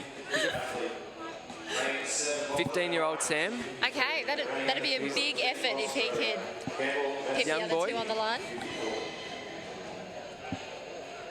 But not the youngest in the field, believe it or not. Angelo in lane 1 is only 12 as they line up for the start.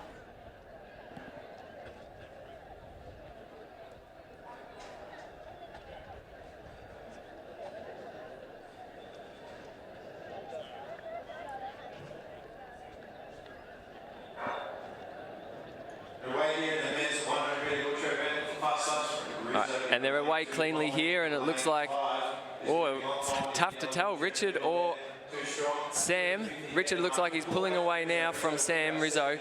So Richard will take the win here. Sam in second, and on the outside, I think it was Lachlan O'Brien. Sorry, that might have been Campbell on the outside in third. Richard actually got the best start of all of them, so he's going to be laying it into us later for saying that he'd be the slowest out. That was a great race. Richard's too busy on the track. He won't be at home listening to the live stream. You can never write him off. He is always out there, and he never, ever gives a bad race. That was a great effort by Richard. Let's go back to the pole vault. Lana's moved the pole up to 461. Why would she have done that for? It's a very good question. I feel like I should know the answer, but I'm not quite sure I do at this stage. So 461. I mean, why wouldn't you just go 460 or 465? It's a strange thing to do. I think for Alana, she's wanting to jump higher anyway. So I'm not quite sure the significance of the 461. Hopefully one of the coaches down at the pole vault can text us that and we can fill everyone in at home. Well, I know her father, Ray, quite well. Obviously, he was an Olympian, and maybe it's something that he'd do just for laughs. Could be. So Alana on the runway, first attempt, 461.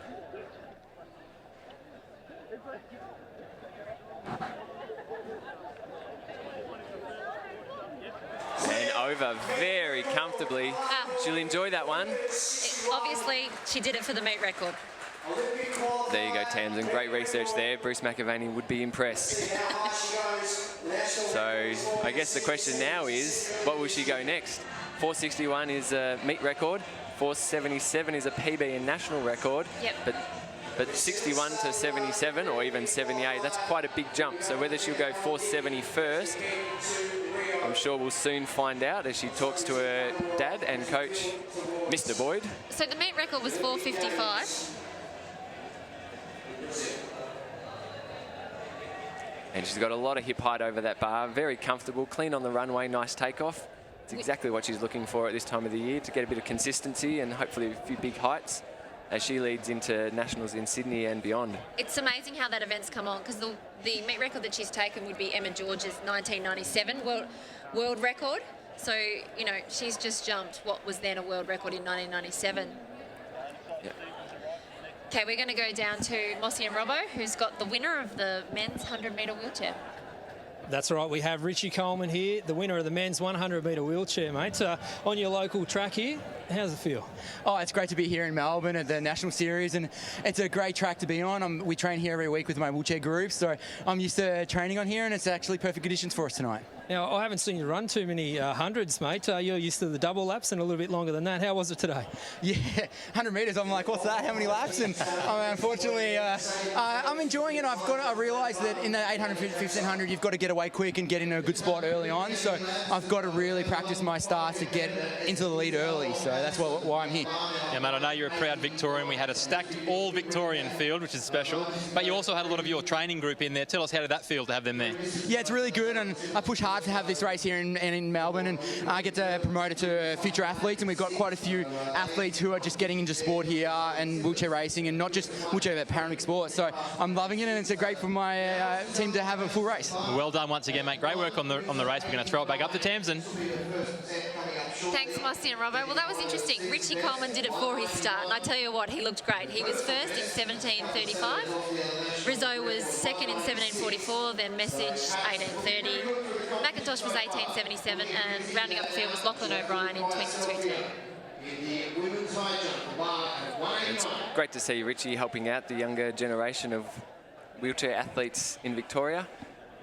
Geelong boy coaching as well, but obviously just showing the young ones how it's done tonight. So hopefully motivating them to continue on and perhaps one day be an Olympic gold medalist like him. As we see Alana writing in her diary as she's out there, what would she be writing in a book while she's out at the pole vault Question. I haven't spoken to Alana about that, but I know Mark Stewart and the Box Hill crew, they have a diary. Out there on the track? Not actually on the track. It's always at the end of the competition. So a little bit of a competition summary to monitor where they're at, what they were thinking, feeling, what poles they use. Okay. Perfect training tool to work out how to make the next comp better. Whether Alana's taking it to the next level and writing down jump after jump, I'm not too sure. We'll have to check with her later on that one. But the bar looks like it's moved to 4.71 meters. Okay, so maybe she's thinking that she's going to go 4.81 to take that record off Eliza. So why she moved up to 61 when the record was 55 was because she wants to go in 10-centimetre increments to get it. I think you're on it, Tamsin. Took us a while to get there, but I think you're on it. I like it. I like the fact that the Trans-Tasman rivalry is well and truly alive. It would be very exciting to see if Lana can take that Commonwealth Games record back off Eliza, allowing Eliza to only hold it for less than a day. Let's see what she does at 4.71.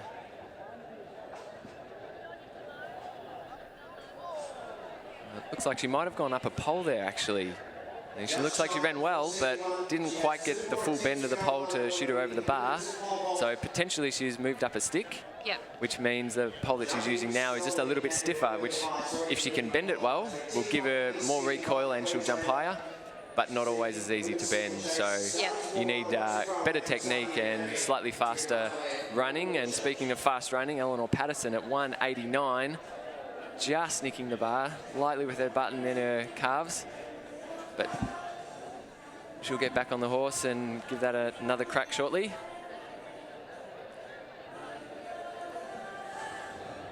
So a failure of a second attempt at 189 for Eleanor Patterson there. So 1 attempt remaining. All right, so that was her second attempt at 189. Looks like all the other girls are out, and we'll bring you the results of that competition shortly. But we're still keen to see Eleanor on her third attempt get over 189. So we'll come back there in a second as Alana chats to Dad about what that jump was, talking about plant clearly with those hands. Perhaps she wasn't quite as aggressive with the plant and therefore didn't get the bend she was looking for. So she's moved her run up 16 steps and so that she can take on the bigger poles and the bigger heights. So when you're first learning to do that, that's obviously got to be quite tough in competition. Indeed, and that's something that people that have never pole vaulted before look and go, oh my goodness, how do you do pole vault? Like, where do you start? And you don't start 16 steps back with a nice big pole that Alana has and jump over a bar that's 471. You start doing other little bits and pieces, but we'll talk more about that soon as we cross back to Eleanor Patterson. Robbo and Mossy and Robbo, you guys might have a better view than we do. How's Eleanor looking for a third and final jump at 189? Yeah, she's looking calm, she's looking focused, she's just about to run in now. She's about 15 metres off. Final jump here for Eleanor Patterson on this height. Oh, it's over! Beauty! Unbelievable stuff there. Eleanor Patterson, what a fantastic event. We're 189. She's going to jump up the bar, Robbo. Yeah, we're going to see her get into those 90s. She's got a season's best of 191, and we're going to see her have a look at that and hopefully keep progressing deeper and deeper into this competition here. She's jumped well on this track, her home track here at Lakeside Stadium, and tell you what, didn't the crowd lift as one when she cleared that bar then? So she'll go and have a word to the coach, David Green, and reassess and get ready to take on these 90s. Mossy, it's all happening down here. It is, and it's been a pretty slow start for Eleanor this season. In fact, she got beaten by Nicola McDermott on a countback at the Hunter Track Classic. She was really, really disappointed up there, but she's starting to come into it. Jumped 191 recently, and she's going to get the win here today. But how high can she jump? Can she get up close to that 2 metres? So tell you what, we'll go back up to Thames and Steve. Thanks, Mossy and Robbo. We're back on the pole vault. Alana's taking her second attempt. Oh, that was a big jump. Wow. Much better run, much better plan, and you can see by the look on her face and all those punches in the air, she's pretty happy with that one. She gave it a little nick, but my goodness, the hip height over that bar is signs of good things to come. That is exciting. So if she's moved her run up out to 16 steps and she's on the bigger pole, I honestly think she's going to push to 5 this year. Ooh, big call, It's big a huge call, but why not? Why not? I think that's what she's doing, you know. She's thinking about the middle of the year. She's doing all the right things, you know. She wants to be up there on that podium. So definitely a lot stronger. And for the pole vaulters, that bottom arm looked like she pushed the pole out a little bit more, got better bend, and really took advantage of that recoil as she went up over 471. Dad Ray, they've got the iPad out. He's going to give her an instant replay like we're getting so that she can now decide how she attacks that next height, which I'm tipping will be 481. I think you're right, Tamsin. The official has moved the scoreboard to 4.81. That'll be her next jump. So she's clearly heard of what happened down in New Zealand today. Maybe they're not looking at the jump. Maybe they're on Facebook with the New Zealanders saying, we're going well, 481's on the way. Check the live feed to see how it's all going. Okay, women's 3K steeple. This is going to be a cracker of a race. We've got 3 girls who are really world-class athletes and are in form. Madeline Hills, who was former Heiner, she got married last year. Genevieve Lacase, who cannot put a step wrong this year. She's PBing after PBing over the flat events, and it's her first time over the barriers this season. And then you bring in Vicky Mitchell, 2008 Olympian, who was so gutsy chasing the time in 2012 and just missed it.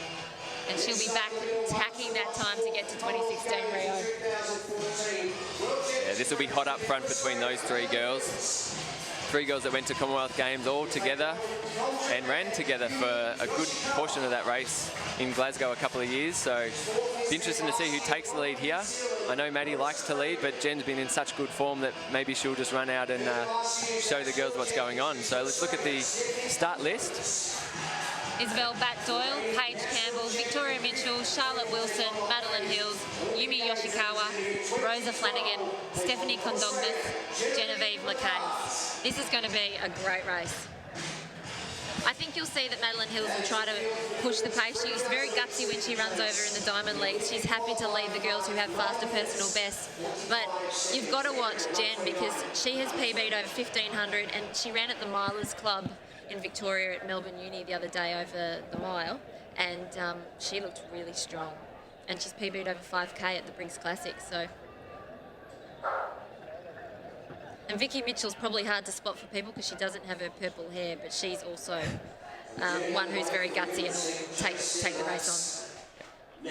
So for those that don't recognise Vic without the purple hair, it's a purple outfit today instead. And these girls will be looking to go well sub 10 minutes, so we'll keep an eye on the time as we go. There's 4 in the field that have PBs sub 10, 3 of which we've just mentioned, as well as Rosa Flanagan has a PB of 9:41 and 10:02 is her season's best. So she'll be looking to go under 10 today as well.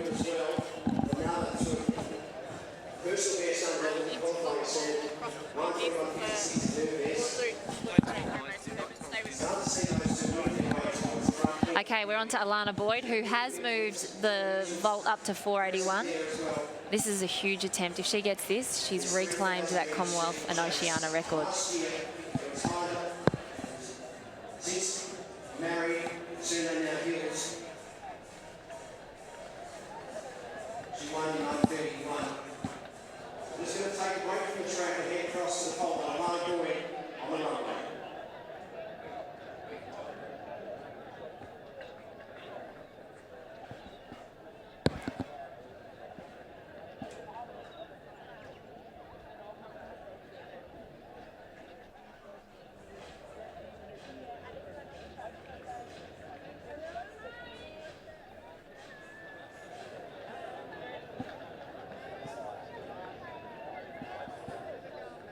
Alana Boyd, 4 metres 81, will be a new national record and successful.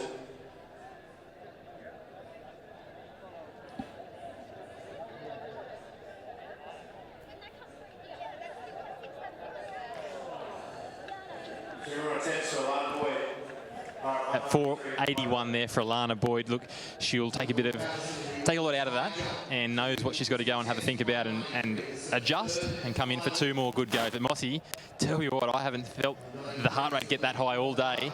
481, we're faced with a monumental jump here. We're talking national records, Oceania records, should it happen. I don't want to jinx anyone, but the crowd's following down through here, and hopefully you guys are enjoying it at home as well. We're in for a thriller here. Well, I'll tell you what, Robbo, I hope you're geared up to carry on for the rest of the night, mate, because I am starting to shake here. We're going to see, I believe, another national record jumped very, very shortly. And I tell you what, we had a chance to share a minibus ride with Alana Boyd from the hotel down to here. And I tell you what, she said to me, grip and rip. That's what it's all about, grip and rip. Back up to you, Tamsin.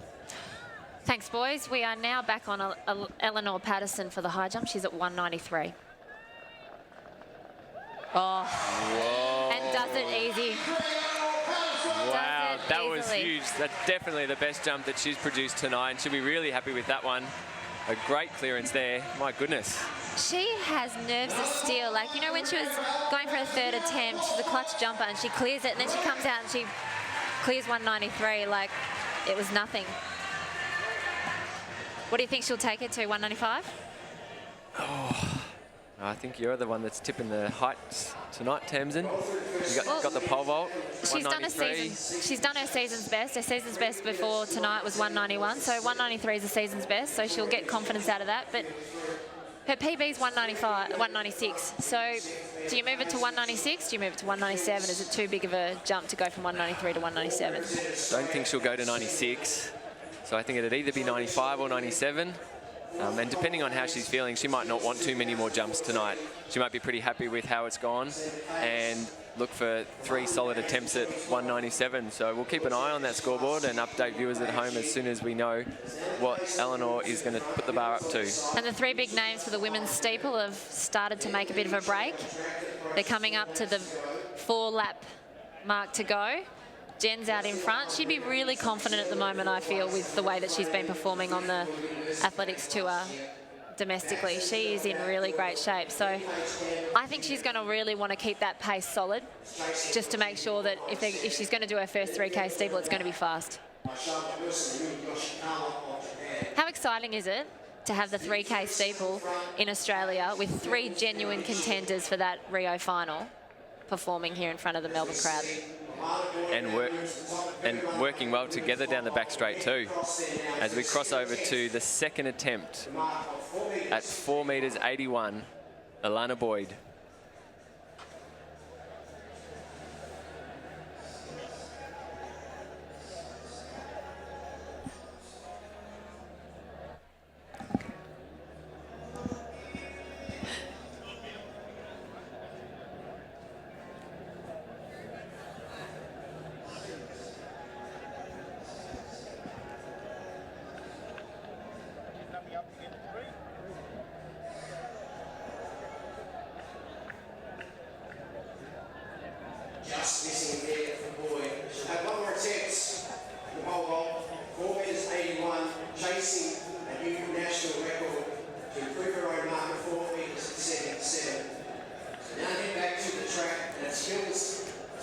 her second attempt. Looks like she just wasn't quite feeling ready for that one. I mean, pole vault is quite a mental event as well. You can run well, take off well, and that split second of doubt can make you change things up. But as we head to the steeple, Maddie looks like she's made a move down the back straight. We've only got 2.5 laps to go as she starts pulling away. They've just dropped off Vic Mitchell.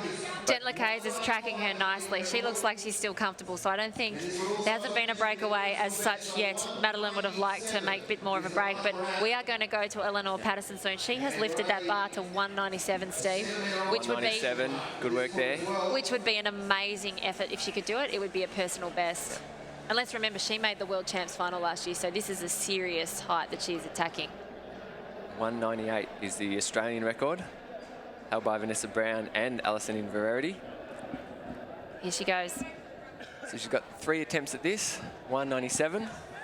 So the steeplechase girls are coming into that 2-lap mark to go. So because where the high jump mat is, she'll definitely wait till they go past. It's tough high jumping when there's a circular event that's quite long on, because you have to pick your mark when you go to run in. So she'll be watching right out of the corner of her eye what's happening on the steeplechase. And as those girls run past the high jump, 6:58 with 2 laps to go. Eleanor, 197, not quite on her first attempt. So she'll recoup, go back to coach, have a chat, see what worked, what didn't. And she'll be back shortly for her second attempt at 197. And as we've been on the high jump, Madeline has made a break. She's got about 20 metres up on Genevieve. Oh, she stumbled a bit off that steeple. So she's got 600 metres to run, and she's looking really strong. She's made a break. Vicky Mitchell's still in third. Alana Boyd's looking like she's preparing. She's going to have one more chance at 481. Her vault at 471 would be telling her that she's got this in her. And Eleanor Patterson is doing the same thing. She's preparing. Look at the difference in the way that they prepare. Lana's got that real aggression that she's focusing and trying to hone in on. And Eleanor looks really calm and relaxed, just chatting with her coach calmly. Tamsin, how lucky are we looking at a split screen right now with one lady, still very young, about to go for 197, and on the other screen, now blown up, we're looking at a bar 4.81 metres up, third and final attempt. Ladies and gentlemen, get right behind the national record holder on the pole vault runway. She chases a new national champion, national record mark.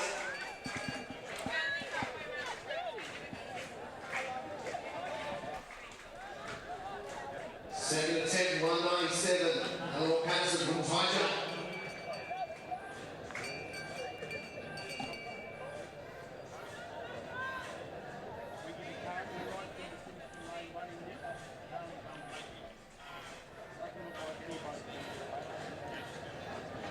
Madeline is coming. She's just cleared the last water jump and she's coming in. With 100 metres to go, the time is 9:15, so she's run a very solid time here. One barrier still to negotiate, and she's over. Jen, 35, 40 metres behind, still running very strong. Whilst the bar still at 481, Alana Boyd on the runway. Here she goes. And not to be today. And there's our winner, Maddie Hills. Jen Lacars in second, and Vic Mitchell is about to cross the line in third. Great effort by those 3 girls tonight. The first 2 across the line have gone under that Olympic Games qualifier, which they've already got the Rio qualifying. And Vicky, you know, she'd be happy with getting a run out. She's also got the qualifier, so she won't be happy with finishing third, but she'll be happy that she's had another good hit out on the track. And Alana thanking the crowd, 471. She'll be pretty happy with that tonight, I'm sure, knowing that there's bigger jumps to come as the season progresses. Especially with all the changes she's made with her run-up. I think to do 471, you know, she's up there where she knows she should be at this time of year. These girls in steeple, they're competitive. It's so brilliant that they've got each other to push each other along. Maddie's just, you know, from the time where she missed the Commonwealth Games in 2006 and she had 8 years off and then she's come back. She has just come back the strongest athlete, far stronger than she was even before she retired. But could you imagine having eight years off between drinks? It's a great story that she's got, and she's in shape. She knows that this is her Olympics, and she's going to have a real crack at that final. And Genevieve Lacay, she'll be annoyed that she came second. She doesn't like getting beaten, but she'll know that that was her first hit out over the steeple for the year 2016, and it's a big year ahead. So she'll be looking to improve the next time she heads out there over the barriers. And here we go, second attempt, 197. And there was that traditional sweeping right arm of Eleanor. In the women's high jump, narrowly set that personal best and the league record, but nonetheless 193, an outstanding clearance with her third attempt. Well, that was like that was her third attempt. Might have got carried away with the steeple girls there and missed her second, but she'll be happy as well. 193, great jumping from Eleanor, the best she's jumped this year. Well, there's a lot going on the track. It's pretty easy to miss a few attempts. You've got the long jump with the men, which we'll go down to shortly, on the back straight. And Alana just missed her personal best, and so did Eleanor. So let's go down to Mossy and Robbo, trackside. Yeah, we're here with Madeline Hills. Talk us through the race, mate. Oh, it was really good. Started out really slow, thought it would do that, and I've got plenty of qualifiers, so time wasn't really an issue. I just wanted to, sort of run the last half hard, because that's sort of my weakness overseas. First K was 3:20. Certainly wasn't going to set up a good time, probably on the slowest pace I've run, actually, but yeah, just picked a spot, a couple laps to go, and it wasn't that bad. And good to have Jen pushing you for quite a bit of that race there as well. Yeah, I just, I've front run a lot of races last season, and gets me good times, but doesn't really teach me how to race. So this year was kind of about sitting back, and sometimes it working, sometimes it not. So yeah, I was happy if someone else was more desperate for a time, they could push for it, and I'd just try to win. Well, great to chat to you as a Hills for the first time on the live stream. We're going to send it back up to Tamsin. Thanks, Mossy and Robbo. Maddie, that was a great run by her. It was definitely under her new first name, Hills. First in 9:34.44, and Genevieve Lacay's 9:43.93, both under the Olympic standard. Third was Vicky Mitchell, who's got the standard 9:54.54, and then fourth, Isabel Bat-Doyle, 10:05.69. Rosa Flanagan, 10:06.39. Paige Campbell, 10:18.33. Wilson, 10:25.39. Yoshikawa, 10:26.43, rounding out the field. And for the viewers at home, that view that we've got there is looking over the back straight towards the front straight. So those hurdles are being set up on the back straight. I think they believe there'll be a slight tail down there, which is going to be great for our female 100-metre hurdlers that are warming up at the moment. It's a good turnout here. So again, that's the front straight, whilst people have moved over to the back to watch the hurdles. And we haven't forgotten about the long jump. We'll be back there shortly to see how the boys are travelling and what jumps they've been putting out. But there's a lot happening at Lakeside tonight. Great conditions. What are we? Mid to high 20s. It's beautiful. Not too hot, not too cold. There's little wind to talk of, but otherwise going well. Well, obviously the conditions are okay, judging by the women field events thus far this evening. The girls have definitely shown they're in shape in an Olympic year. It's fantastic that they've got the facility here at Lakeside to turn it down to the back straight this evening, because that'll mean that athletes will hopefully have a chance to post Olympic qualifiers, especially in this women's 100-metre hurdles. There's a few athletes. Michelle Janicki's obviously the one to watch, and she's got her Olympic qualifier, but behind her you've got Brianna Behan and Abby Tadeo, who Brianna especially in Canberra, she was really close, so she'll be looking to see if she can get closer to that elusive sub-13 mark. And obviously we're missing Sally Pearson, who is a huge draw card, but She's here in spirit. We'll be definitely watching her in the middle of the year. She is a fighter, so she'll be looking for a third Olympic medal, which is just phenomenal. How good would that be? Oh, she's amazing. Silver, gold. We'll just go with another gold. Of course, of course. There's Michelle on the screen. Obviously, everyone knows her as the dancing hurdler. Yep, indeed. Actually, I think on the side, that's Celeste Mucci. She's just come back from the US, actually. Maribyrnong College, they headed over there. And funnily enough, she's currently the third fastest 60-metre hurdler indoors in the US at the moment. So she ran 8:31 while over in the US for the 60 hurdles. Here's the start list for that hurdles. So we've got Rasvinda Gill, Danielle Shaw, Brianna Behan, Michelle Janicki, Abby Tadeo, Celeste Mucci, Elena Seymour, and Lizzie Heading in lane 8. So as well as Celeste, who's already posted a World Under-20 qualifier, we've got Danielle Shaw in lane 2. She's qualified a World Under-20. She has a World Under-20 qualifier as well. So just being announced and heading up there. Both of those girls will be heading over to Perth and contesting for the 2 spots. They're 2 of 3 qualifiers so far. So whilst might not be up with Janicki, who's the fastest this season at 13:07, we'll be keeping an eye on how fast they can run. So the big 3 for this race, they're lined up next to each other.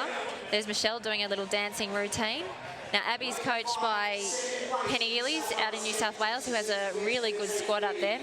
Michelle Janicki's stats are on the screen, and she's been selected for the World Indoor titles, which is going to be really exciting for her because she is really fast over 60. So look for her tonight to be really fast to those first 60, because that's what she'll be working on at this stage of the season, having been selected for the World Indoors. But Brianna will come back at her hard, as will Abby, because Abby's been doing personal bests over 100s and 200s, so she's fast over the flat. And Lizzie Heading on the outside there had a busy day already. She was sprinting earlier. She did a long jump, almost 6 metres, second in the Victorian Multi-Event Championships. And also went to circus school for a year, so she's a girl of multi-talents. Really? So looking for her to go under 14 seconds tonight, and the PB would be great. So over to the 100-metre hurdles for women.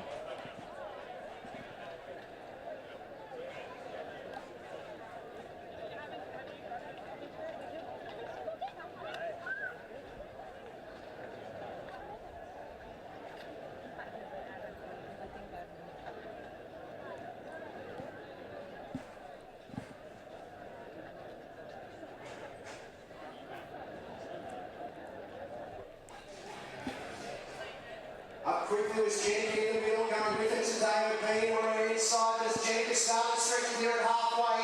Janicki has him. Bean trying to challenge, but it's Michelle Janicki that's going to stretch me. Bean dashes late, but Janicki gets the win. Here at the IAAF Melbourne World Challenge.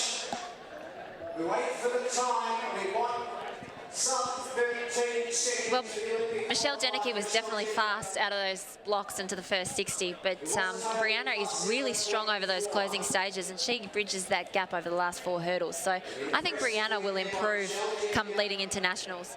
But Michelle, she's ready to go. She's ready to head overseas for those World Indoors. Abby just looked a little bit flat over tonight, but she'll come back stronger heading into nationals as well. Be interesting to see the times.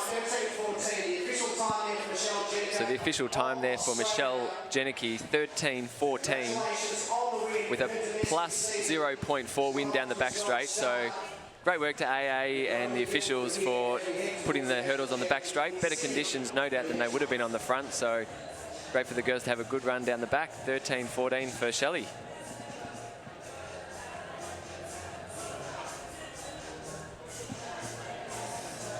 I think she'll be pretty happy with that heading into preparation for World Indoors. She obviously started off the season a little bit slowly. She would have been, I don't think she would have been happy with some of her early on season times, but she's coming on when it counts, and that's what Michelle always produces. You know, she produces when it counts. So here's the replay. Watch how fast she gets out. She's in lane 4. Particular note about those World Indoor Champs, it's that first 60 that we're watching Shelley dominate here. And then okay, I think Abby, what happened with her, she was so fast because of her flat speed to the first hurdle that she probably got too close to it, so you have to take some speed off. But it was a great run by the 3 girls out the front there.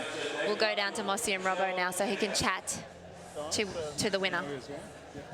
All right, here we are. We've got one of the royalty of the chucks here in Australia, Scotty Martin. He's now doing a bit of coaching these days, and he's been kind enough to join us here in the ring. Mate, we've got a big amount of expectation ahead of the men's shot put comp here tonight. You've got a couple of charges in it. You want to set the scene for us here tonight? What can we expect? Yeah, it's pretty exciting. So we've got two guys. One that came fourth in the World Championships last year in the for New Zealand, Tom Walsh. So huge name. He's had a great season as well, thrown 21 a couple of times.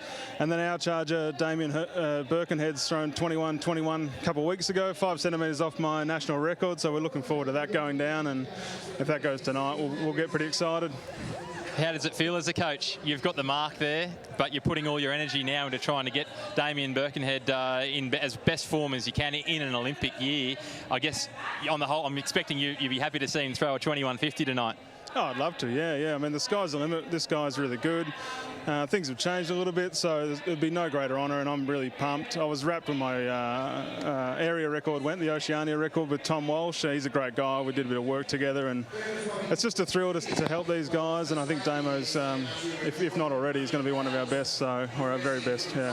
Well, it's coming up very, very shortly, folks. Do not miss this. This comp is going to be sensational. One of the highlights of the night. Go and enjoy the action, mate, from wherever you're standing from, and we'll look forward to bringing that on a little bit later on. Back up to you guys in the commentary box.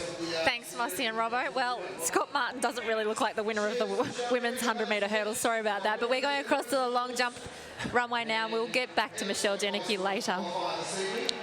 Robbie Crowther is on the run-up.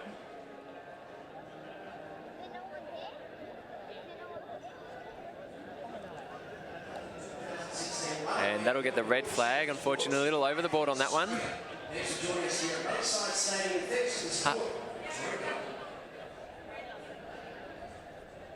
He'll be a bit rusty, Robbie, won't he? He hasn't competed for a little while, so we'll go back to the long jump and give you results for that as soon as we get it.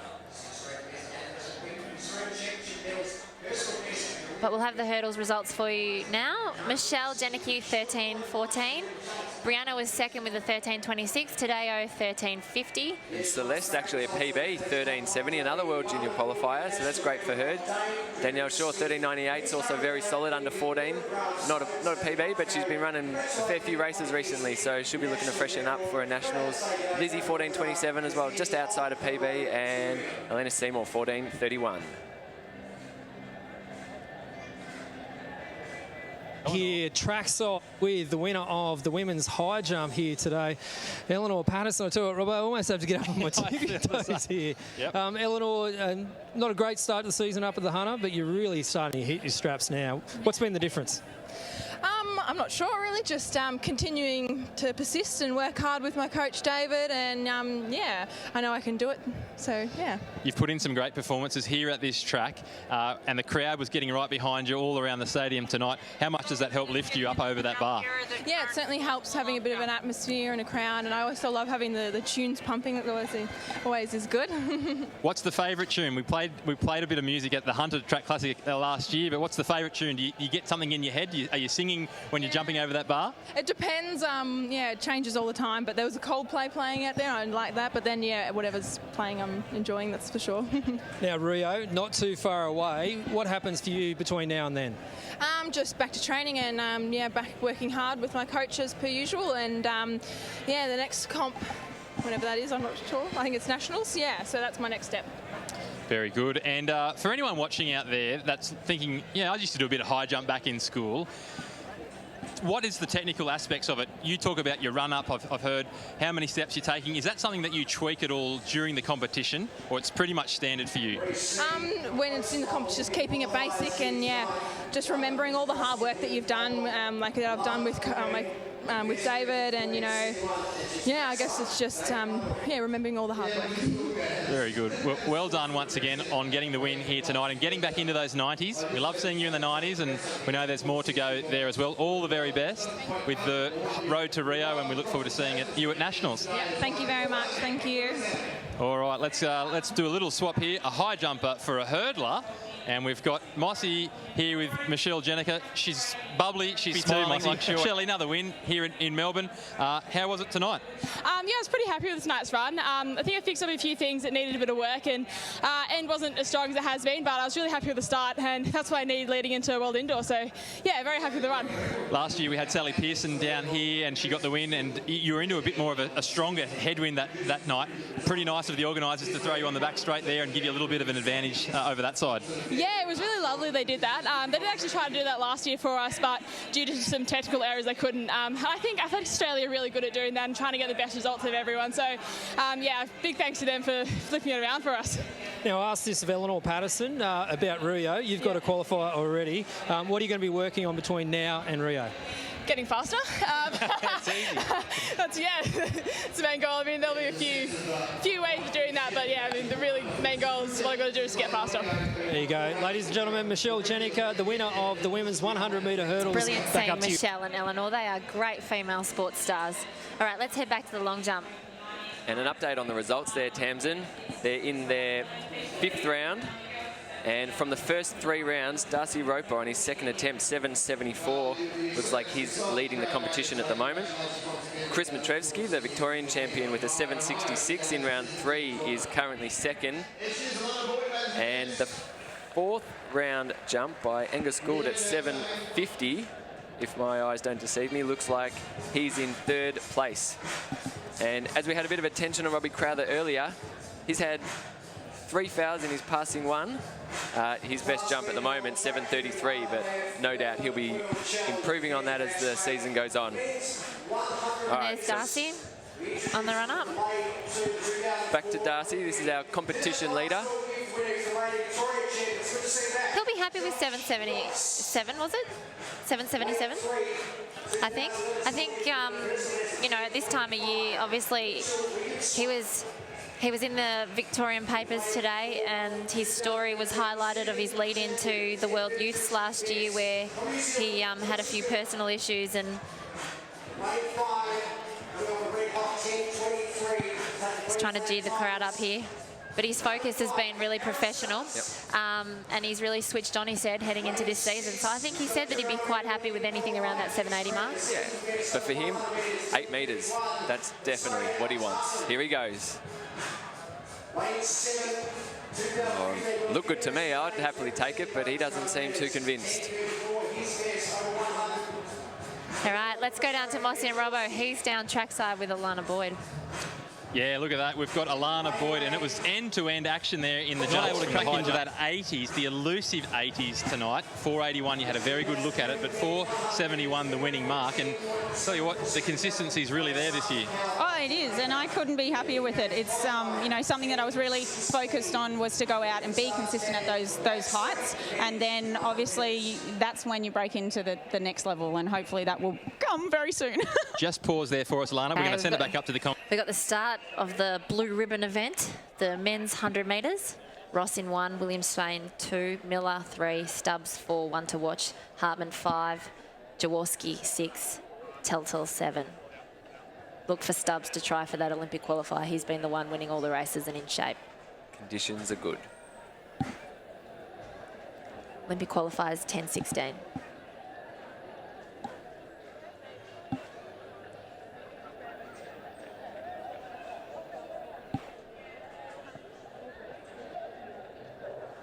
Ross was up quick, Stubbs and Miller, Wayne Swain right there in the orange. Stubbs and Miller starting to press through. Stubbs on the outside, just has him. He'll shake them and win. Stubbs takes the 100 metres. It looks like Stubbs has taken the 100-metre win tonight. Be interesting to see the time here. Aaron Stubbs looked like he just didn't get a great start. Hartman looked like he was out quicker, which is interesting being a 200-metre man. So look for him later on in the Peter Norman 200-metre race. Josh Ross is an interesting story. He's back racing with the fellas. He won the Victorian title on the weekend, so he came out of the inside lane. But Aaron Stubbs finishes very strongly. The last 40 metres was he had a beautiful pickup and finished very strongly. So they're all waiting for their time out there again for the first time this season. And I don't want to moz her, and I'm afraid to say it, but she had a couple of warm-up throws that were out there. So definitely tune into this Javelin. She hasn't been in Melbourne much for the last 6 or 12 months. She's been training with Uwe Hon over in China, but here's the start list. Karen Clark, Monique Cilioni, Katrina Blackett, Catherine Mitchell and Kelsey Lee Roberts. I was speaking to Catherine during the week, and she's actually been based in the IAAF. She's going to stay there for 12 weeks with her coach. It's hard to say his name. You. Yeah, it's too hard for me to say. I don't have enough culture about me. But he is a brilliant coach, and she and him together are a formidable team. So he's based there with the Chinese team. So she's gone up there, and she's quietly confident, I think. She didn't really say or predict what she was going to do, but she told me she's got some big throws in her this year for an old duck. But she's not that old, trust me. She's still young enough to throw big, and she's, you know, Olympic Games finalist in 2012. And if she tells me that she can throw big and you tell me that she's warmed up well, this is going to be an exciting event, especially when you bring in Kelsey Lee Roberts, who's a huge prospect in the event. True. Well, we've got a red line out there tonight, Tamsin. A lot easier for the viewers to work out what's going on. That marks at 62 metres. It's an Olympic qualifier. So keen to see how many girls can throw over that tonight. Wouldn't be surprised if we had a couple. Okay, before we watch the first throws of the Javelin, lining up down that back straight where the men's 100 and 100 hurdles for women went off is the 1500 for women. There's a couple of girls in this race that will really be wanting that Olympic Games qualifier, and there's a couple that are coming back from injury. So this is another event where potentially we're going to have more than 3 Olympic Games qualifiers. So it'll be exciting. The ones to watch will be Melissa Duncan, who's just came back from running a really fast time at the indoor meet in Boston. And she was our world champs representative last year. So definitely the ones to watch here on this field are Duncan, Heidi C, and Zoe Buckman gets a in page 11. of her own. How good's that? Well, she deserves a page of her own with the way she ran at the World Champs, but she's been injured. She's had a bad injury that she's coming back from. So she ran the Victorian state titles last week just to get some race practice, she said, and she felt pretty good. So this is going to be a step up for her in terms of where she's been for the last month. But, you know, she's so talented, she'll be fine. But for me, the one to watch with the way that she's been racing on this circuit is Jenny Blundell. She won the Hunted Track Classic over 1500, and in Adelaide she stepped down to the 800, and she was the first Australian across the line in that as well. And she's PB'd in both events. So I think obviously Melissa Duncan on paper is the one who's in form now, ready to run fast. But watch Jenny Blundell, because if this pace stays honest in the third lap, I think she'll be on to smash her PB. And Zoe Buckman, you can never write class off. And obviously with Heidi, I spoke to her during the week. She's come back over from America where she lives, and her husband's going to be racing later in the 5K. So she's looking to see where she's at early in the season.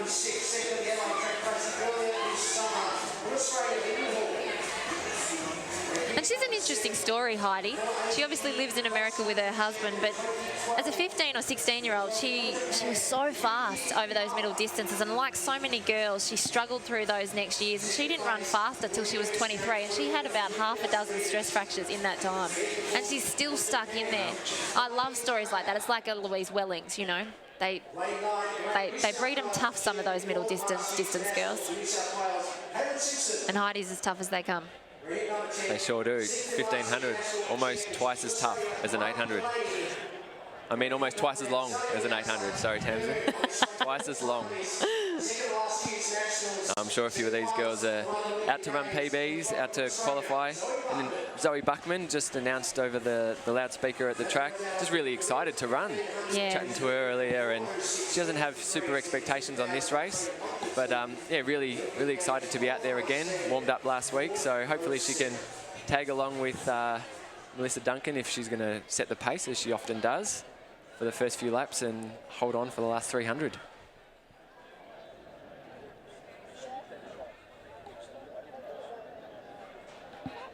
It's going to be a tough race because as it's listed, there's no pace. So what you're going to need to have happen is one of these girls sacrifice themselves early to keep that pace honest. If none of them are, what will happen is it'll be very congested, and they'll have to be careful that they stay on their feet, which is, you can tell that that's what's going to happen now because it's so bunched up. You know that the pace isn't on. You know, you've got girls in there that are great front runners. Bridie Delaney's another one who's quite tough, and she's willing to take the pace quite a lot. But clearly the girls, because it's early in the season, they're just playing cat and mouse with each other a little bit just to see who's willing to make that sacrifice of themselves and make the pace fast. But obviously no one's willing to yet. All right, and while we watch the 1500, let's go down to Mossy and Robbo with our winner. Yeah. After you, Mossy. No, after you. No, we're down here trackside with the winner of the men's 100 metres, Aaron Stubbs, in a time of 10:34. But Aaron, a case of double line syndrome over there. Heard Alex Hartman talk about it. Pulled up a bit short. Yeah, I got a bit confused there. Stopped 10 metres out and lunged, so that'll be quite funny to look at back on the tape. But, you know, I think it probably cost me close to a personal best, but it wasn't going to be the qualifier today anyway, so no great loss. Just a lesson learned, I think. Mate, and that's right. You're clearly running still with that great form, and I'm sure those times are going to keep coming down for you. What's the next few runs for you in the lead up to Nationals? Brisbane Track Classic in 2 weeks' time, run the 100 and the 200 there. And then Nationals is 2 weeks after that, where I'll run the 100, and unfortunately I'll have to run the 200 as well, because that's going to have heat in its final. Well, mate, all the very best, and we can't wait to cheer you on for the rest of the summer. All the way to Rio, back up to you guys up top. Thanks, guys. And we've got the results of the 100 on the screen now. It's Aaron Stubbs with 10:34, which would have been faster if he went to the second line.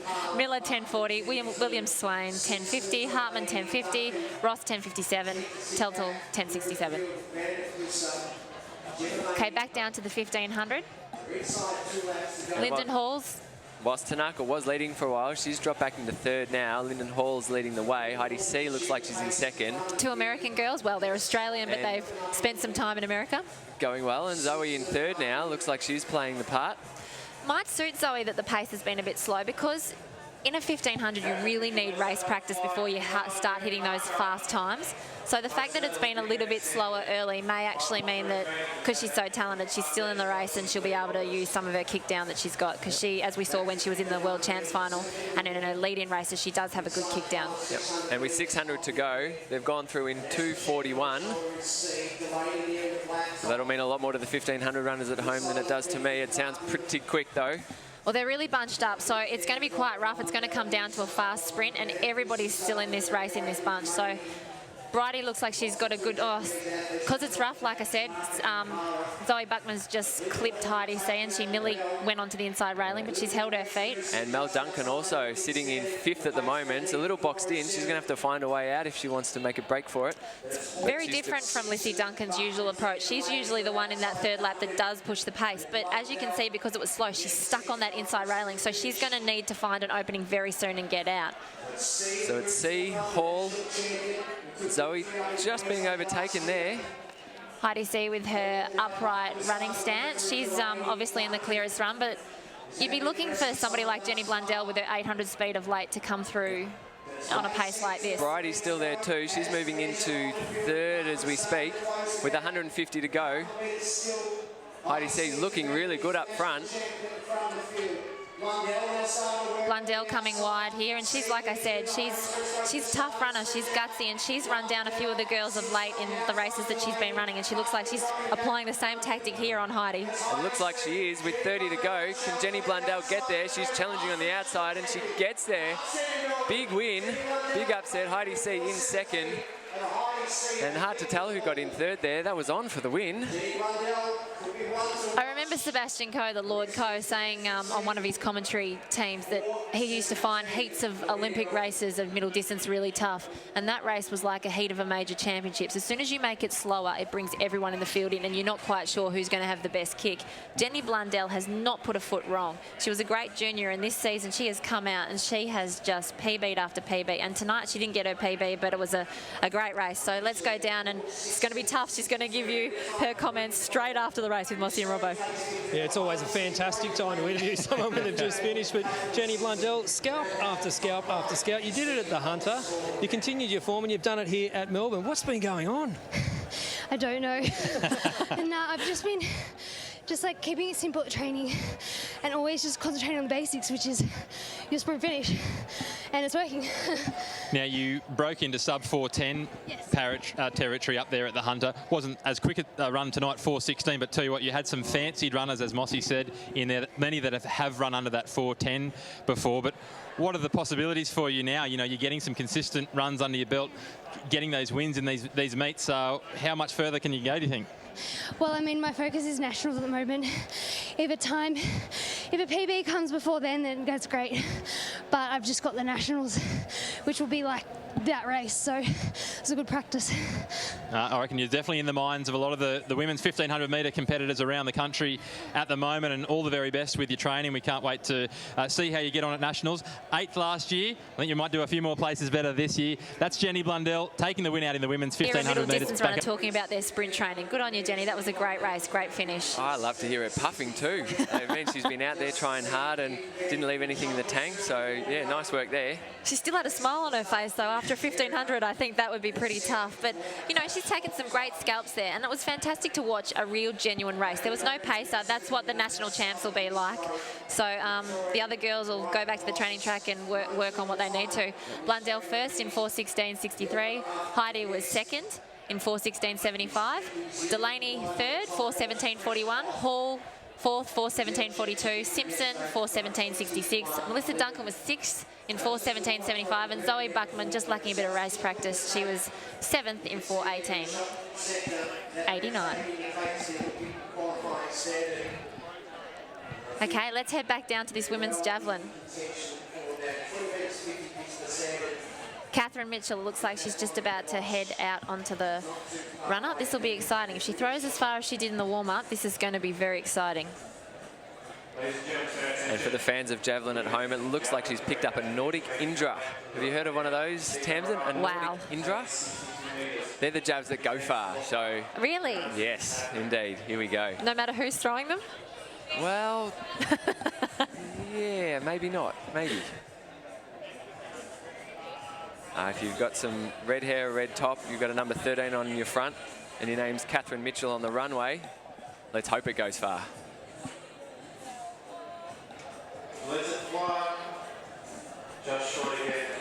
Yeah, she won't be happy with that one, but she has a few more throws. That'll be high 50s on that throw as we cross over to the start line for the men's 1500. And this is a big one. Our chief commentator, Maury, he seemed to be pretty excited about this. Well, this Aussies is a big v one. Kenyans. This is a big one. We've got a big field here, and there's some serious talent in this race. And it's going to be paced, this one. Andrew Rotich is going to go 155 at 800 and 224 at a K, if he can get that far, because that's pretty fast. But here's the start list. Eric Speakman from New Zealand. Magoot, the Kenyan Commonwealth Games champion. Matthew Dempsey, Mark C. His wife Roth, just came Stapleton, second. Roth. We've got Birmingham. And Gregson's in 13. And watch for Gusman. He's been running quite well too. Gregson, our national record holder. Ryan Gregson has been racing well this season. He's definitely in shape to do that Olympic Games qualifier. And if the pace is on like it's meant to be, this is going to be fast. It's going to be a very fast race. I'll be interested to see how Collis Birmingham goes too. He's coming back from some injury niggles, and obviously he's more known as a 5K runner, but he stepped down to the 1500, and it's exciting because when the pace steps off the track, Collis Birmingham is usually there in that third lap pushing that pace to make it fast. And we really want to see Ryan Gregson get his qualifying time, so hopefully the pace is on the whole way in this race. But James Magoot is seriously a beautiful mover. This guy has run 3 minutes 30, which is faster than Ryan Gregson's national record, and that's seriously world-class running. He's the Commonwealth champion, and he was training on Tuesday out there with David Radisha, and he's looking beautiful. 3:30. He's a smooth mover, and he'll make sure that it's a fast time. And when the Kenyans come out here, they tend not to have done a lot of races prior to the Melbourne meets and the Australian Track Classics. So it'll be interesting to see how they start off the season. We've got Radisha coming in later, as we know, but this is just as impressive. 3:30.61 is Magoot's PB as they step up to the start line. 1,500 metres. They step away from the start line. 1,502 metres left.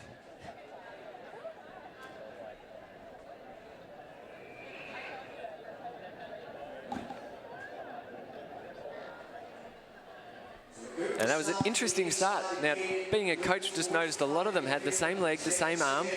Is that a technique in distance as they start sprinting out? Do you know, it always looks strange when they do that, but some of them just prefer to do that, which, you know, if you were coaching little athletics, you'd teach them to do the opposite. But I guess it's the 1,500 start, it's not the men's 100-metre start, you go with comfort. But indeed. Well, Magoot, if you need a start coach, give me a buzz, we'll give you a hand. But keen to see what you can produce today. So we've got the pacemaker out in front. Ryan Gregson sitting right behind him in great form. So let's see what he can come up with now. Gusman, probably the most informed runner at the moment. He is in Sub form. 4-minute mile not long ago. There's some exciting athletes in this field because Josh Wright's in the field, and he has a very fast PB, which is close to the Olympic qualifier. And this will be interesting to see what sort of shape he's in because we haven't seen him for a little while.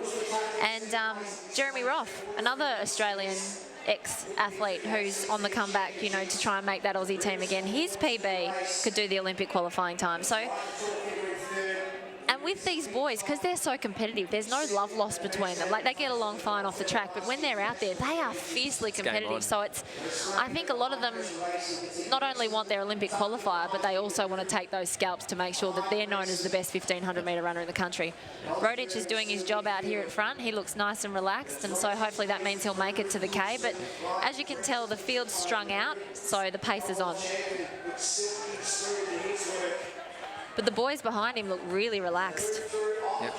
Really smooth. So we're looking for 800 to be 155. So they're coming up to that mark now. Gregson looks like he's happy to just tuck himself in there, as does Magoo. They're bang on 155 there, Tamsin. So the pacemaker's done his job. Let's see how long he can last. You were saying he's trying to get to the 1K. So he's got another 150 metres to do that. He's got his head back, he's using his arms. He's trying to make the K, isn't he? He's looking like Carl Lewis right now. He's three Aussies following. He's picked the pace up so that he can try and make it. So that's why the little bit of a gap's appeared, because obviously the boys still have 500 metres to go. He's off the track now. And as he steps off, Gusman takes the lead. They're at 2:32 now, halfway down the front straight for the second last time. Collis Birmingham's moving up onto Magoot's shoulder, so this is where he usually shows his strength over the longer distances. And Magoot looks like he's just about to wake up and take a sprint. Ryan. Let's see what he's got. Ryan saying, no thanks, boys. This is too slow for me. He's gone with 3:50 out. He's gone early, but he's putting a gap on him. That is fast. That is a big kick. I mean, he has just made 10 metres up on the field within 100 metres. He is really going for it. He really wants this Olympic Games qualifier. I've heard that he's been training down with his MTC stable very, very well. He's got some great training times on the board with Nick Bordeaux, and he is on target for a very fast time. We're talking about a 3:31 athlete. He is a star. And he's put 15 to 20 metres on him in the last 150. He turns around to see where he's at. He'll be happy with where that is, but he'll be coming home strong because he wants a time as well. We are on, people. This is really fast. Keeping the speed. We're at 3:30, 3:31, 32, 33. He's going well. Magoot and Collis in second and third. Beautiful run, though. He'll be disappointed that he's missed the time, but he has seriously schooled a quality field. I mean, he won that. It's not about making the Olympics. It's about when he'll do that qualifier and seriously trying to get back into those 3:31s in those races overseas, because he is in shape. That kick down that he just did was phenomenal. That was very impressive. I was having a look, 2:58 with 300 to go, and he's come through in 3:38. So if we do, 40 seconds for the last 300, but let's get him before he stops puffing. Mossy and Robbo, can you have a chat to our winner for us? Steve, we're just here next to Ryan Gregson. He's just congratulating all the runners in the field here, known for his sportsmanship and making sure he's getting that done. And what he's doing here, Mossy, is he's stalling a little bit so he can get his breath back and have a bit of a chat for his second appearance on the... Catch him, boys. I had bloody cotton mouth, so I need all the time I can get. I'll tell you what, mate, very, very impressive performance. You had the commentators buzzing up there. Not quite getting that qualifier tonight, but look, 3:38 and a bit with that sort of field. How would you reflect on it? Look, it was a good run. After 100 metres, my plans were out the window. I thought Magoot was going to come here and try to run fast, but as soon as he didn't get on the pace, I guess my only plan was to get on Magoot. So I kind of looked around, where is he? So I knew after 100 metres he wasn't feeling that good, because he's on his day, he's a cut above the rest of this field, so I knew he probably wasn't feeling great. So then I just thought I'll get some of the other boys to do some work, and it was good in the end. It's just probably not the best night for distance running, probably not, but pound for pound, That's pretty good. I usually don't kick that far out, but I saw it and I thought maybe if the running gods are shining down on me, maybe I could close in 54 or something like that, but... Well, you rolled the dice, mate. Well done. Great win again tonight, and we look forward to seeing you for your next run. Back up to you guys. Thanks, Mossy and Robbo. They probably lost it in that 800 to 1K. That time dropped off just a little bit. But let's go down to the shot put. We've got the I'm really mixed looking shot. forward to this one, Tams. And a couple of training partners are in there. We've got the big duel between, well, we've got two Hulks in there. Todd the Hulk Hodgetts, who's the world record holder for his class in the shot put. And we also have our new Hulk, Damien Birkenhead, who was in the paper recently. He was painted up green. So keen to see what Damien can do, as well as our New Zealand guest, as Scott Martin was saying before, through 21:11 yesterday. Jumped on a plane last night to come here. Keen to throw, a great bloke. So it's going to be on for young and old at the shot put. So here's the start list. We've got Sean O'Callaghan, Lucas Taylor, Mike Vass, Todd Hodgetts, Stephen Kane, and David DeFries. So as I read that, Do you know what? I think that was the knockout competition. Give me 1 sec, I'll fly down. There's was some that the big knockout names on that competition list. start list? Yep. It's okay, guys. That was the start list from earlier. We promise you that Damien Birkenhead is out there, and Tom Walsh, the New Zealander, he's also out there, and that's going to be a great battle between the two of them. It's the Trans-Tasman rival again, and obviously they're both in form. We could see a national record go. I don't want to jinx it, but I mean, Damien's 5 centimetres off his coach's record, and obviously Scott said before he sees that Damien can do it. So let's throw down to Mossy and Robbo and see if he can get any more info on the event.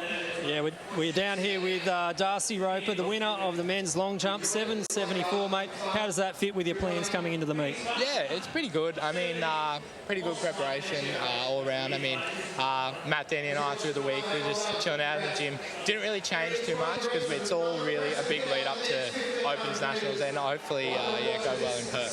Ryan Gregson just talked about it not being the best night for middle distance. What about for long jump tonight? You might have had a tail at times, but it seemed to be swirling around. How did that affect you?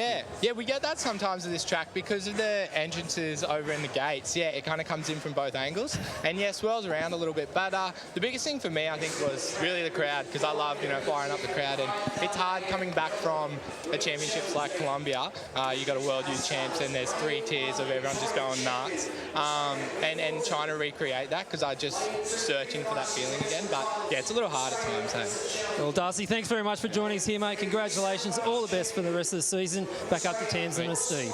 Thanks, fellas. Thanks, Mossy and Robbo. And Darcy, pretty laid back boy, isn't he? Yeah, nice and comfy. Next on the track, we've got the women's 400 hurdles. Now, obviously, we've got the hurdle queen over the 400 sticks, it being Lauren Wells. She's been dominating this event domestically for so many years.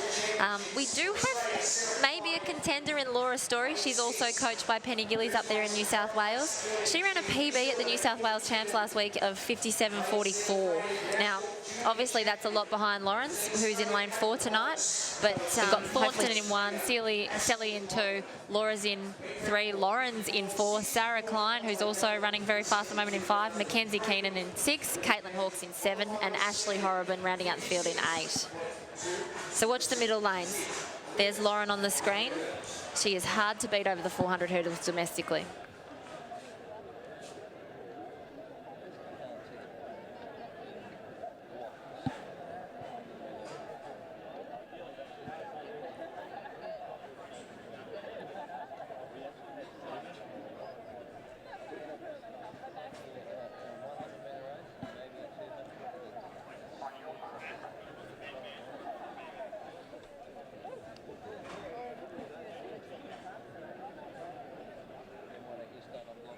Been a lot of noise in the crowd tonight, but they have gone silent for the start of this 400-metre hurdles.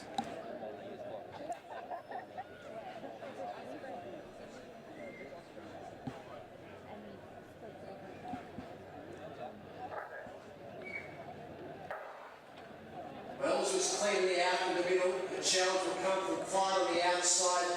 Story and showing the inside of her into the back straight. Horrible lead them out. Hooks. The junior champion making good ground early along with Keenan, New Zealand, but as well start to pick up the stagger on Klein to her outside. The 8-time national champion looking strong down the back straight. She starts to wheel in the stagger of Keenan and Hawkes. Horrobin to her outside, and it's Wells that moves to the front. halfway gone. Wells started to stretch out. The clock will tick over. That's the side on her mind. 56.20 is what she's after. The Olympic Games qualifying standard as Wells enters the home straight. 2 barriers in front of her and the line. Working very nicely as Wells. Back to her inside. It's Story. But up the home straight now. Just that final barrier. She's clear. The line in sight for Lauren Wells. Digging deep. Digging really deep.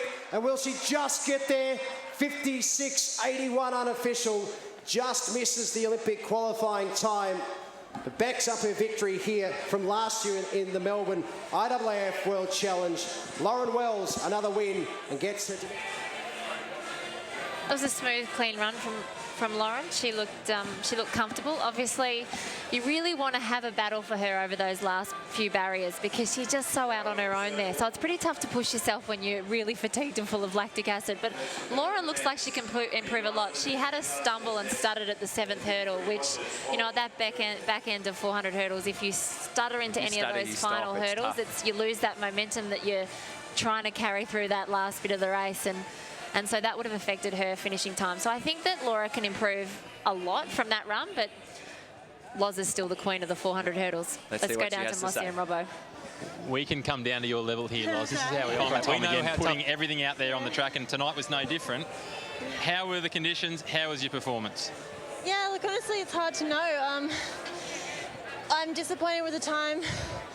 I really wanted under 56 tonight, and my training indicates that's where I'm at, so I felt really good. I thought I put a race together that was solid, so a little disappointed, but, you know, it's not all bad. Last year at this event, you got a healthy round down. We were cheering for you to try and get as much of a round down as possible. It's only come down to 56.78 there, unfortunately, but another solid win for you. You coach Maddie Beckenham together. You've been working up there in Canberra to just keep really building and building. What's the next stepping stone to Rio for you? Yeah, look, for me, in terms of this race, it's a tricky one. My coach, Matt Beckenham, and I have really been working on my stride pattern, and that's where I'm going to get the gains, I think. So it's continually a work in progress, but it's all good. Well, there's Lauren Wells taking it out tonight, and we're going to get set for the 400 hurdles. Pretty hard on herself, as she always is. It was another good run. 56.78 for the win. Laura Story, 57.79 with that stutter, so she can improve. Keenan, the New Zealander, 58.89 in third.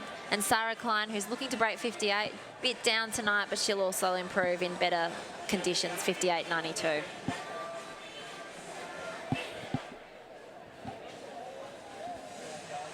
Up next, from New Zealand, 21. And as we go to the shot put, we're looking at Tom Walsh there in the beautifully purple singlet. Through 21.11 yesterday. He is just off the plane, but he's a fierce competitor. Throws with lots of speed. Tom Walsh.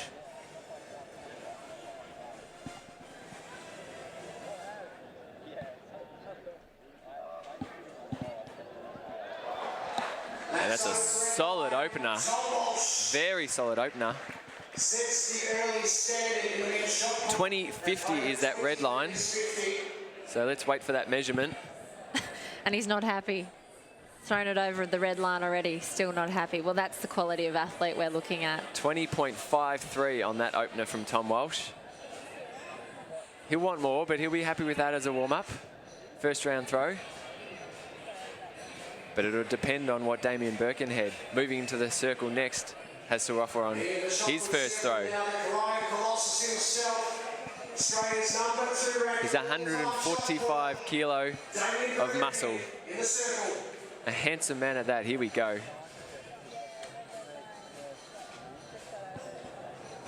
And didn't quite catch that one. Slipped off the fingers a little bit. Warming up here at the Melbourne World Challenge meet. And Tom Walsh will have the early first round lead in the men's shot put.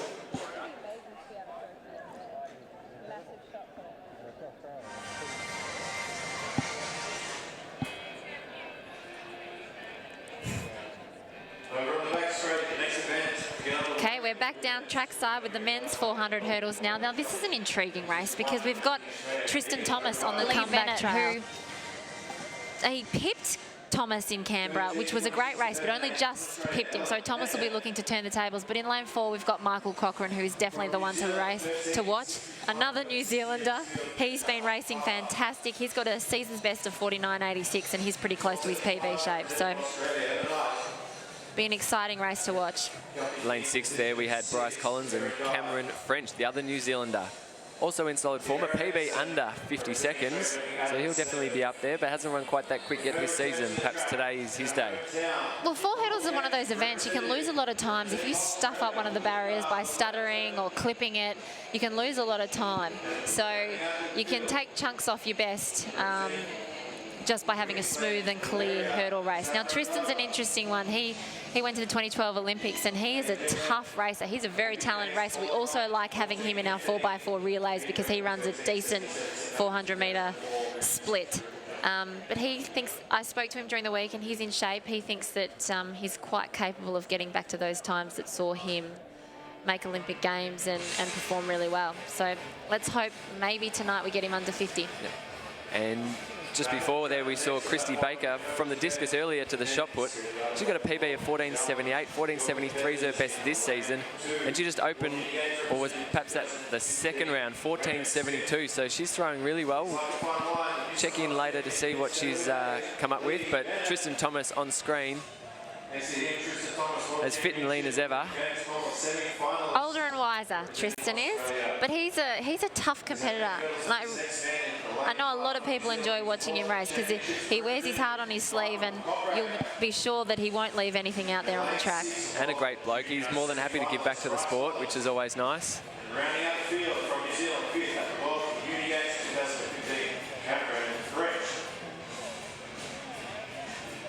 Big Games qualifying, 49. Let's hope French gets back into shape too, because he's obviously a quality athlete who can run at sub 50. So.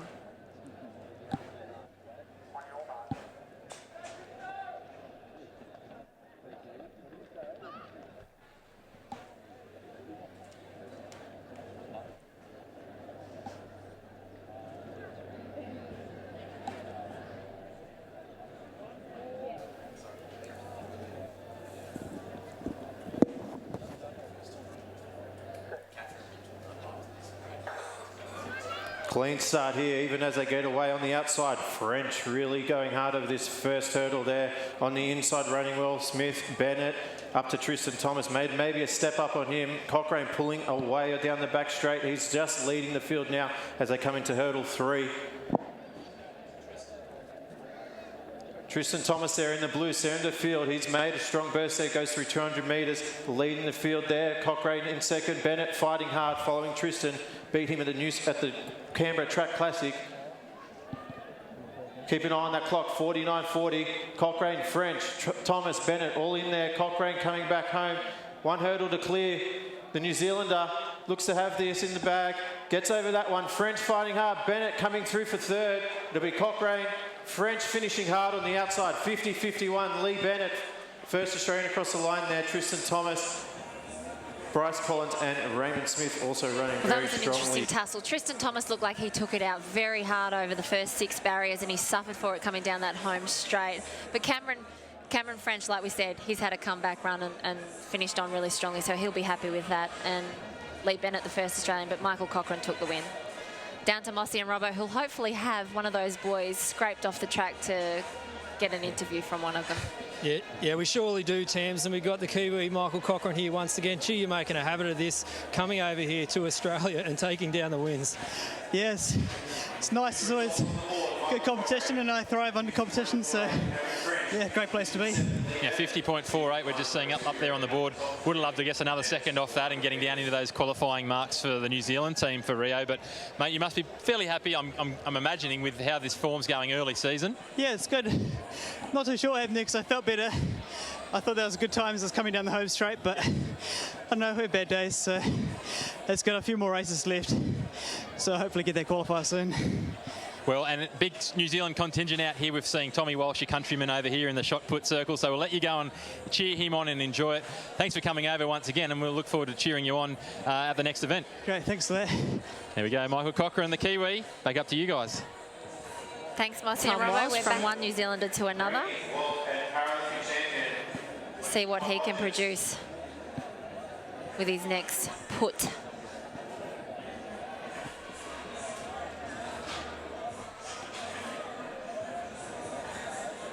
I think with Cochrane, what he was saying about the time being slow, the wind's really swirly in there, so it's pretty tough. So I think the athletes will run faster when they get still conditions on some of the other tracks coming up in the next tour meets. But that was a pretty good run, I think. The contest is a contest, no matter what. Everyone's times are a bit down in that race, except for French, who's improved. But it was a good run by Michael. He's a strong athlete. I might have to leave you in commentary for a minute. Might just run down and get a couple of autographs in the chute there. Looks like it's quite popular tonight. And as you watch the shot put, Todd the Hulk Hodgetts has popped one out around the 15 mark. He won't be happy with that one. He's been training quite well. He's been performing quite well. He broke his world record at the Victorian Championships last week, 16:59. So leading into the Paralympic Games, he's looking to extend that mark and put a bit of a gap on him to the rest of the world. And just prior to him, Shane Carstairs, a training partner of Todd's, threw a 14:78. He's also thrown a lot better this year, as we watch the smile and interesting hairdo of Morgan Mitchell. She's got the double braids. Very nice. I hear they're fast. I hear they're very fast, and looking forward to seeing that 400 shortly. As in the background, Tom Walsh, second attempt. Here's the start list for the women's 400. We've got Sam Lind in the inside, Monica Brennan, Day, one of our Jamaican visitors, in 4. Morgan Mitchell, the one to watch, in 5. Khalees Spencer, another Jamaican, in 6. Lindsay Pekin in 7. And Jess Gooley-Nance, who won it from lane 8 last year. And just a pop back to the shot put. Tom's hit a big throw. It was his second one. It was bigger than his first. We're just waiting for that measurement to come up.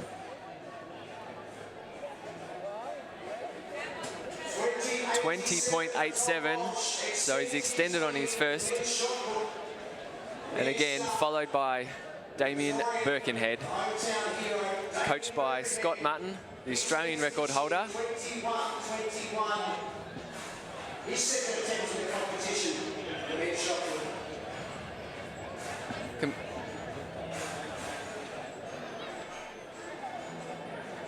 Come on, Damo. Let's go. And again, didn't quite come out that time. That was more of a topspin throw, and topspin's not what you want in shot put. Topspin, good for tennis, just not for shot put, unfortunately. So he knows that the power's in there. He just needs to connect. Okay, we've got Annalise Ruby on the screen. She semi-finaled at the World Champs last year in the 400. And just while we're watching Ruby, we're going to the wide one. Catherine Mitchell is absolutely wrapped. She has flown well over that red line, waiting for this measurement. That's a big throw. Hugs all round for that throw. 64.37 for Kath Mitchell. Well, you on picked her it. 6th throw. She saved it till her final throw. She's good at that. You picked it in pleaser. the warm-up that she was warming up really well. She did, and I was starting to get a bit worried after 5 throws that hadn't quite hit the mark, so great throw on that one. Okay, the women's 4, they're going to do this interesting concept. Gives the crowd a chance to see their nervous faces before they go out there and race. Now, this is a fascinating race because the Jamaicans in this field are sensational athletes. Obviously, Khalees Spencer, she's better known as a 400 hurdler. There's Morgan waving and quite relaxed in the crowd.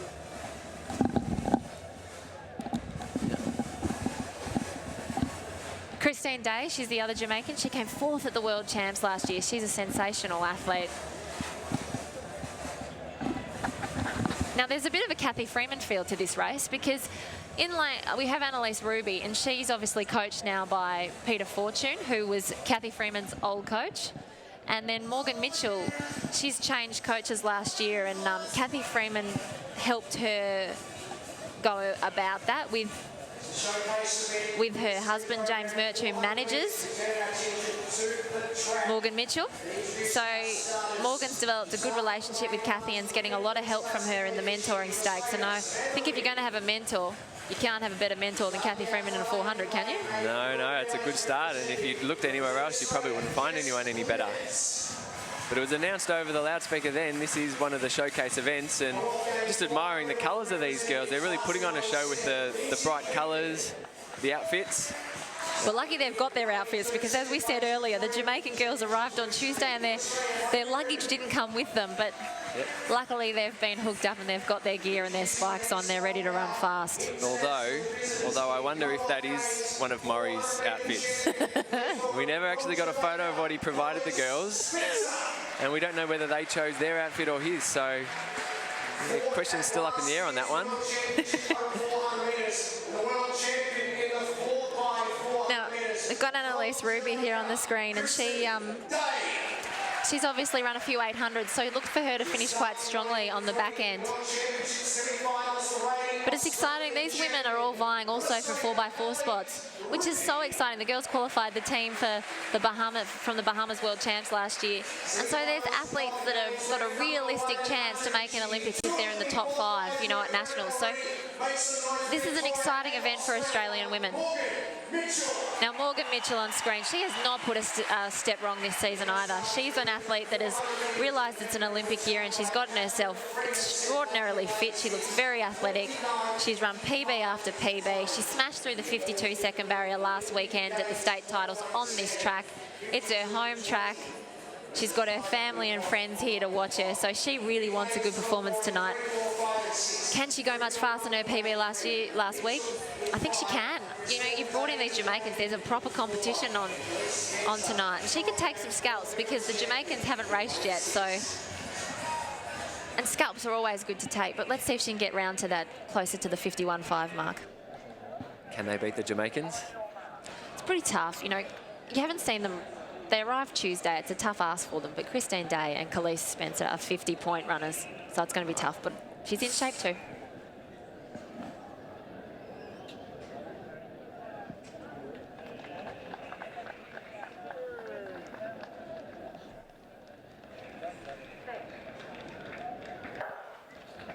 Mitchell out cleanly in the middle lanes. She'll chase down Spencer to her outside. Day off to a good start. The Jamaican will put the early pressure on the Australian in Mitchell. Ruby looking good in lane 3, but down the back straight it's Gooley that'll lead them out. Chasing it down is Pekin. Spencer Day really motoring. Mitchell will have work to do at halfway, as does Ruby, the Australian.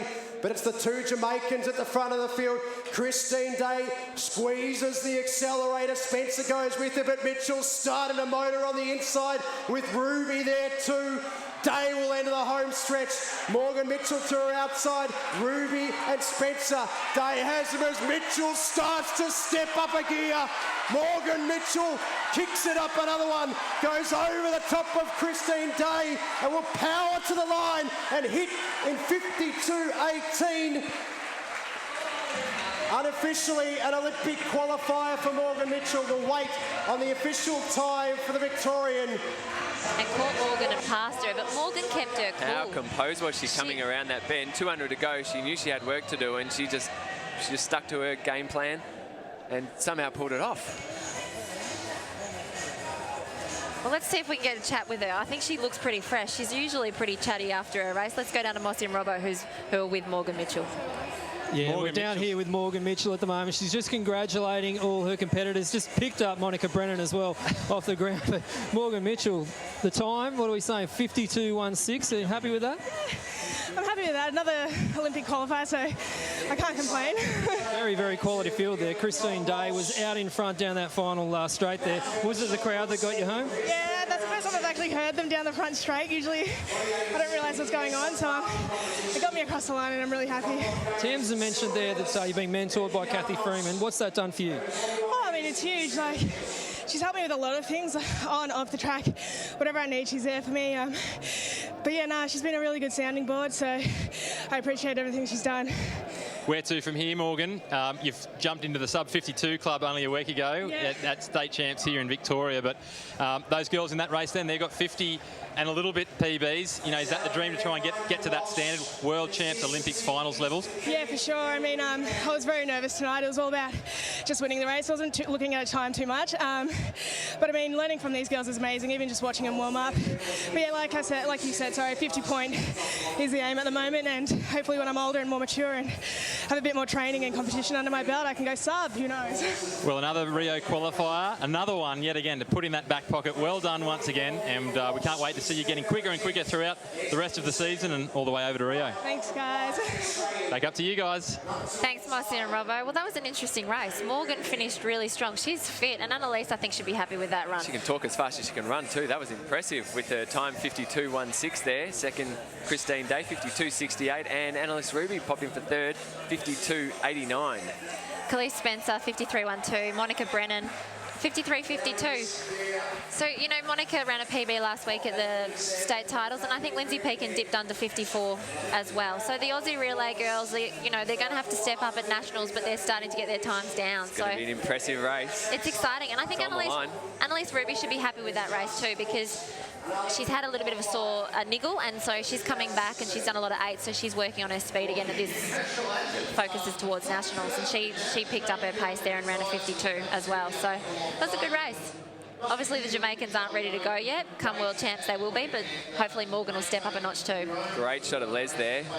One of the well-known and characters on the Victorian officials team. Working for Athletics Australia today, does a great job, always keen to say hello, quick handshake. So yeah, good on Les for putting on a cheeky little smile for us there.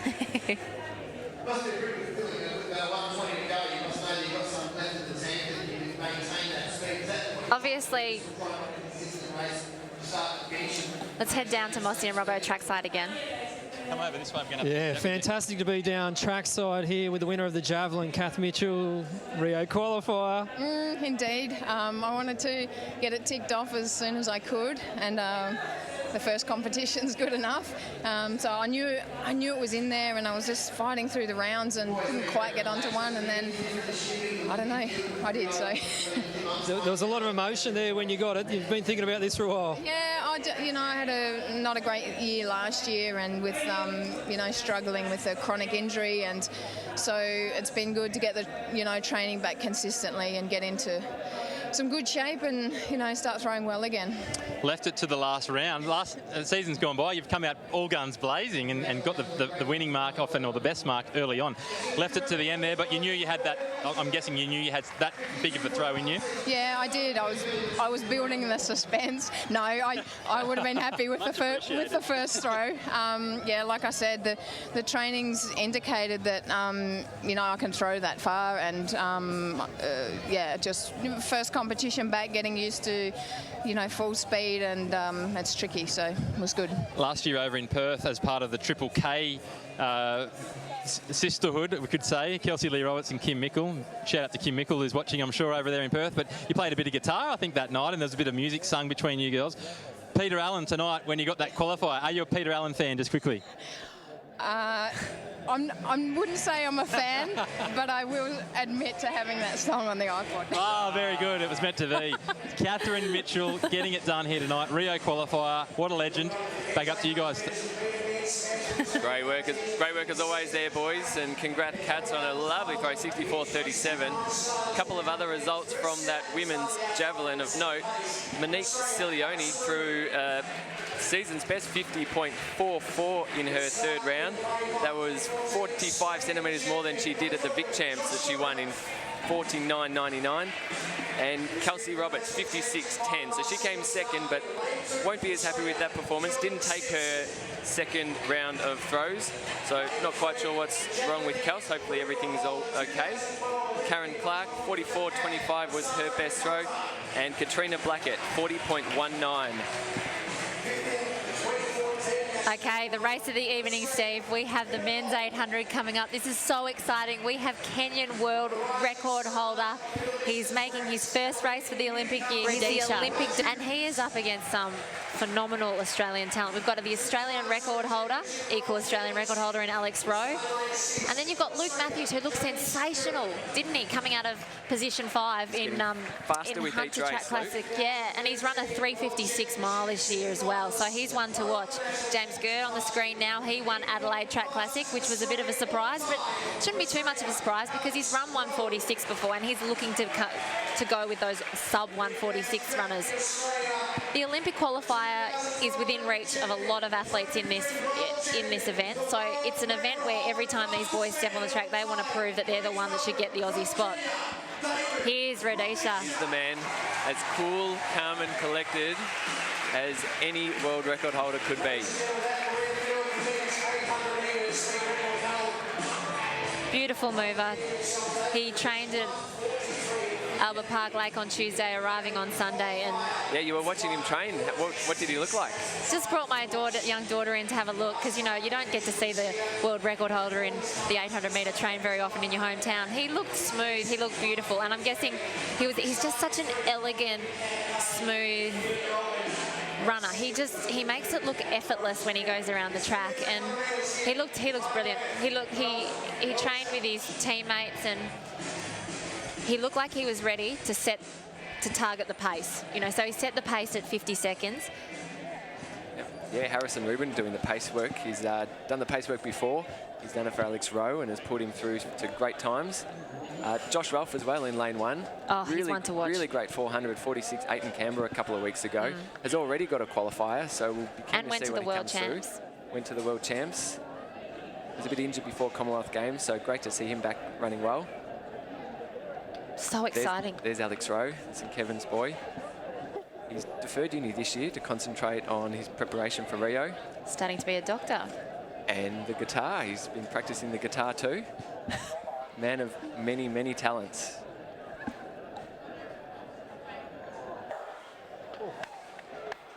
Rhodesia's away, one adjustments to start slightly, but he'll settle in behind the pace of Rubin. It doesn't matter. Stenson's moving through quickly early and he'll head towards the inside in the blue top there. Bowl and Ralph, the 2014 national champion. Rhodesia has work to do to get to the front. The Australians are making the world record holder work, but he hits the front of the field at 200 metres travelled. Rubin stretching out, Rhodesia in behind him. The sublime steps of the Kenyan superstar. Luke Matthews is locked in behind him. Peter Bowl there. Ralph not too far back. There's a little bit of elbow work at the rear of the field. Rowe seems trapped and has work to do. But it's Rubin that's going to take them through. And just on 50 seconds, Rhodesia's slightly behind. But he's leading the rest of the field. Matthews there with him. Gurr and Bowl. Back there to Stenson. Rose there. Ralph, the 2014 national champion, has a lot of work to do at the back of the field.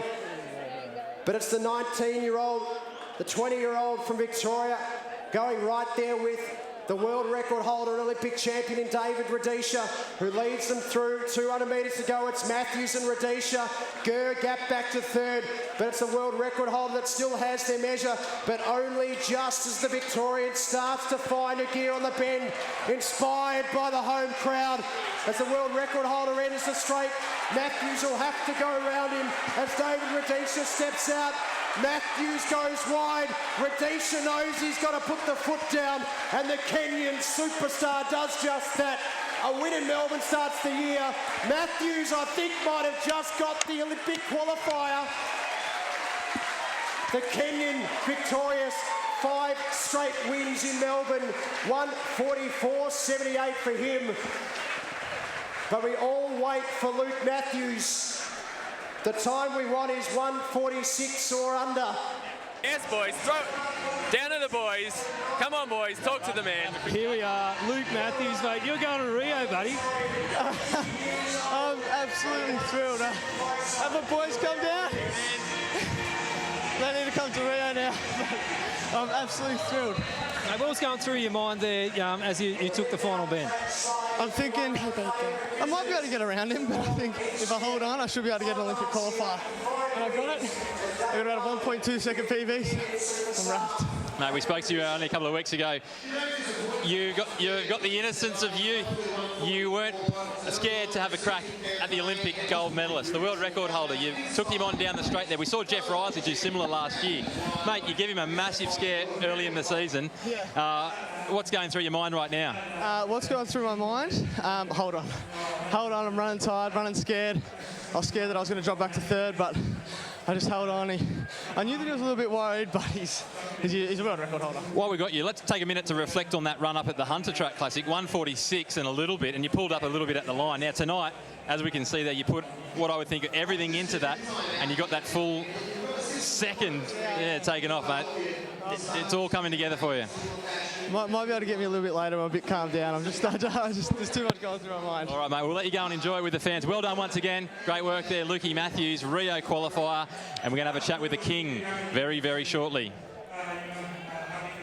That was just amazing. Luke Matthews' run. I mean, we've forgotten about the poor world record holder because you know what happens when you're world record holder. If you don't win the world record, we're not interested. Thanks very much, but David Luke Rudisha. Matthews has run 1:45.16 behind the great man David Rudisha with his 1:44.78. James Gurr has run a PB in 1:46.09. That was a brilliant run by Gurry. He really tacked onto onto Matthews' back and tried to hold on as long as he could. Now Joshua Ralph has opened with a 1:47.3. It's a great start.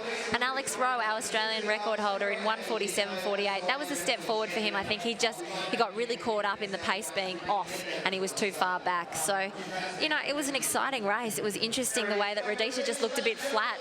You know, he's come from Kenya. It's his first race. It happens. But he's still come off a 51, 52 second first lap with a 1:44. So let's see if we can get hold of him. Go down to Mossy and Robbo and speak to David Rudisha. Thank you very much. Rudisha in Swahili, it means return. He returns most years. Last year we saw you putting in a great start to your season and you're back again in an Olympic year. How does it feel to be back here in your second home? Well, I'm happy, you know, to be back here and this evening to win my fifth win. The 5th year that I've been here. It's great. Similar time to what you ran here last year, a little bit quicker, but pushed all the way there by the local boy, the 20-year-old Luke Matthews. You had to find an extra gear, would it be fair to say, there in the last 100? Yeah, I saw him. He was really there, you know. He had just placed his step where I was lifting mine, so I was really aware that someone was strong behind me, and I had to work a little bit extra in the last 100, but I think the race was good. Well, very good. We're going to see you in Perth next week, so have a good week and we'll see you over there. Well done once again, David Rudisha, taking out the win here tonight in the men's 800. Thanks, Mossy and Robbo. And we've got Tom Walsh in the shot put circle.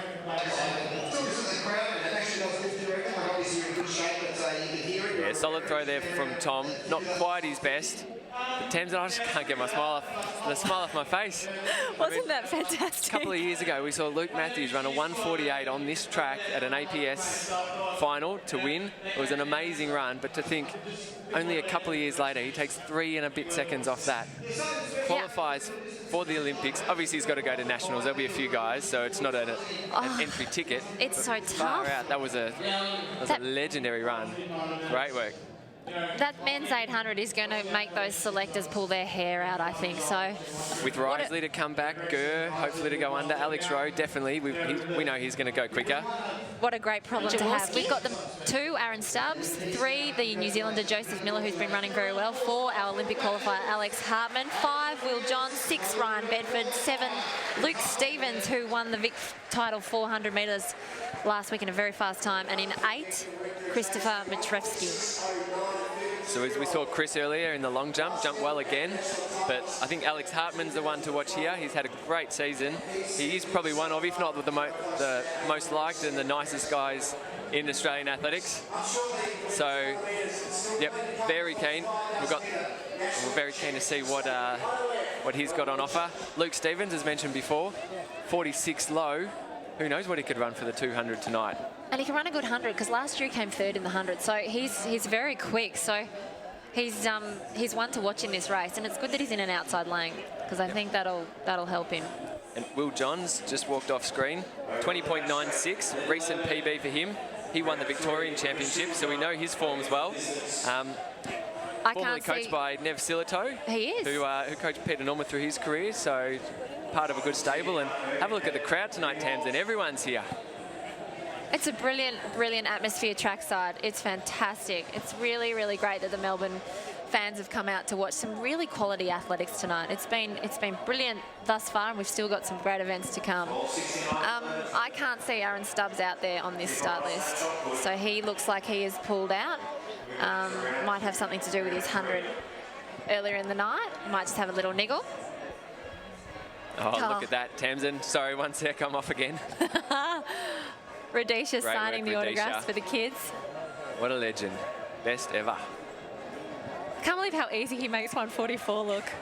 And then back to the 200. So Alex Hartman's the one to watch in lane 4. Joseph Miller on his inside, the New Zealanders come across. He's probably the one to challenge Alex in this race. So keen to see what type of form Joseph Miller's in. Well, he's PB'd this season with 20.77, so Joseph Miller will definitely push Alex, I think, in this race. And how's this? Joseph Miller, the oldest guy in this field, at the ripe old age of 23.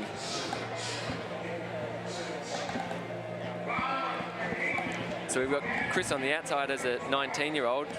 Luke Stevens is 21, Ryan Bedford 20, Will Johns 21, Alex Hartman 22, Joseph Miller, the oldest man out there, 23, and Ben Jaworski on the inside, 22. So it's a young field. We expect big things from these boys as the years continue, but right now, 20.45 is Alex's best time. And talking to him earlier in the week, he's been training really well. So if he can connect the different parts of his race, he's hoping for something quick.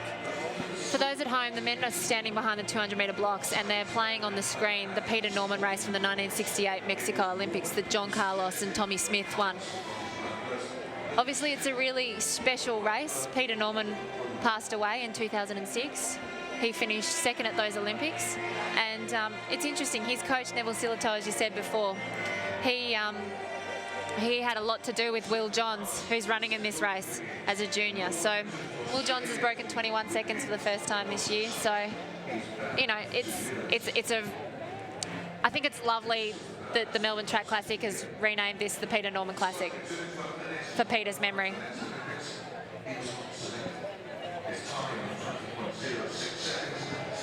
The Australian record still stands. Hopefully we see it get taken down in Rio.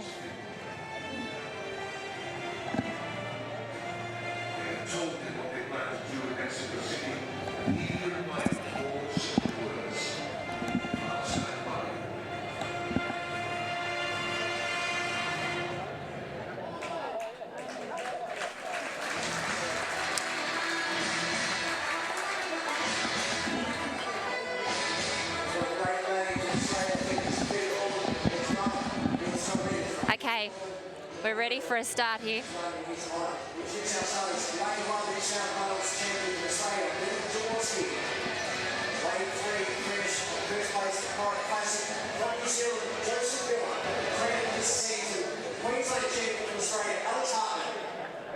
Lane 5, the Victorian champion, the finalist we did last year for Australia, Will Johns.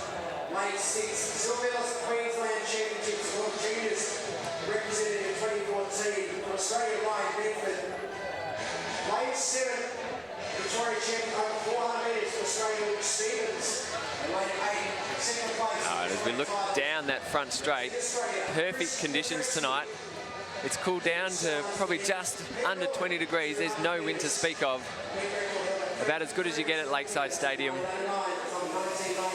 Looks like with the flags, the wind that is down there is a following for the 200, which would almost be a first for a 200 at Lakeside. But fingers crossed the boys can run a fast time.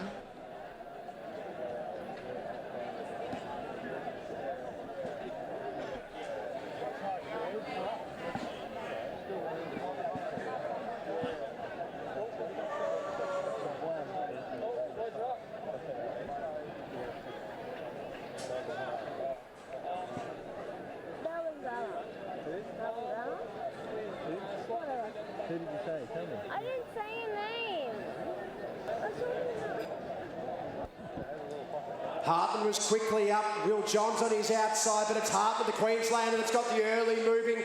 Bedford and Stevens on the outside of him, but Hartman will stretch the best. He'll straighten up with Miller, the Kiwi, on his inside. Bedford and Johns to his outside, but Hartman started to really power. Stretches away, powers clear, and Alex Hartman, 20.79 in Melbourne, will take the Peter Norman Memorial Tour. unofficial 20.79 into the slight headwind, minus 1.0. 20.76 for Alex Hartman.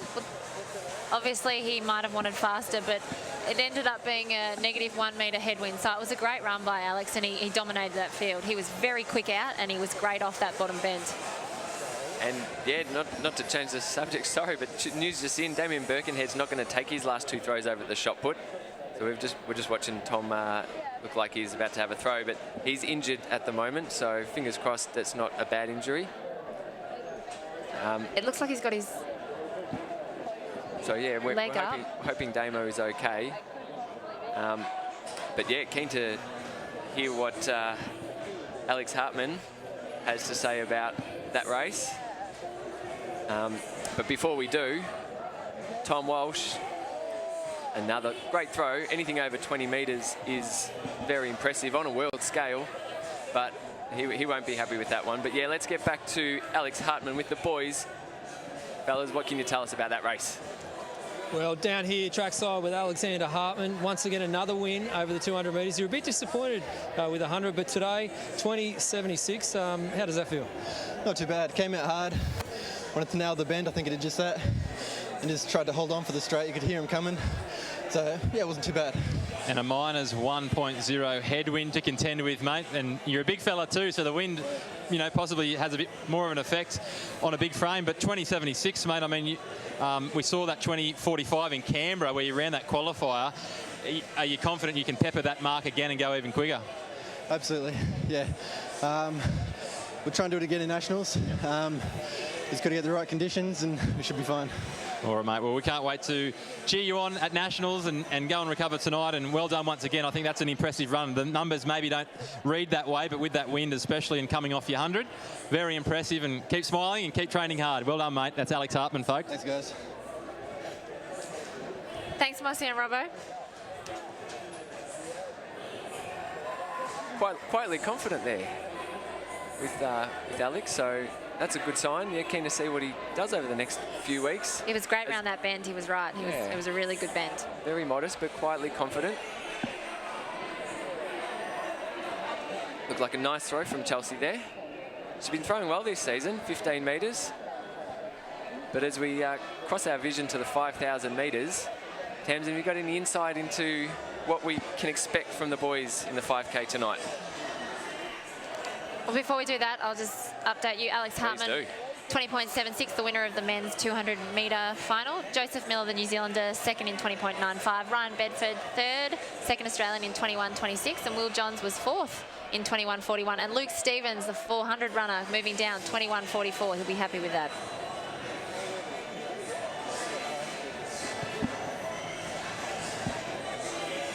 Okay, men's 5,000 coming up. This is going to be another race that's going to be exciting and a few tussles for this lead, I think. We've got Brett Robinson running. He ran so well in the indoor race in Boston. He went over to America and ran the 3K.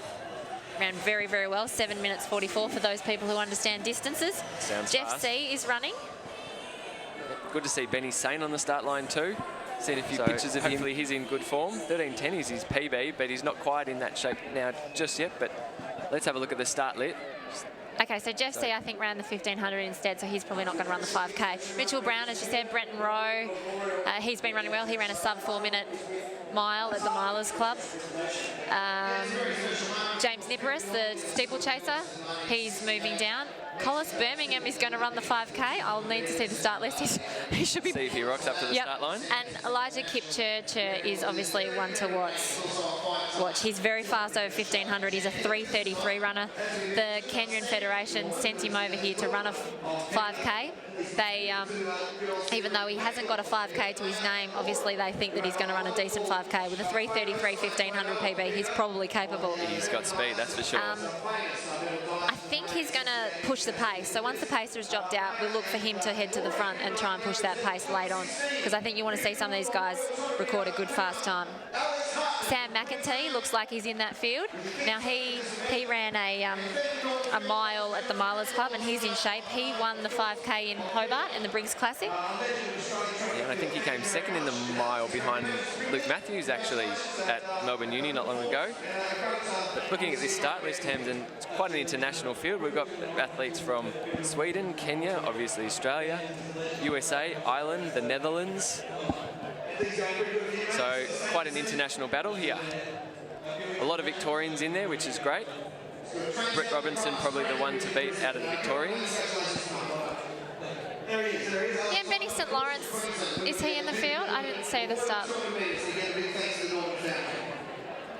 Yep.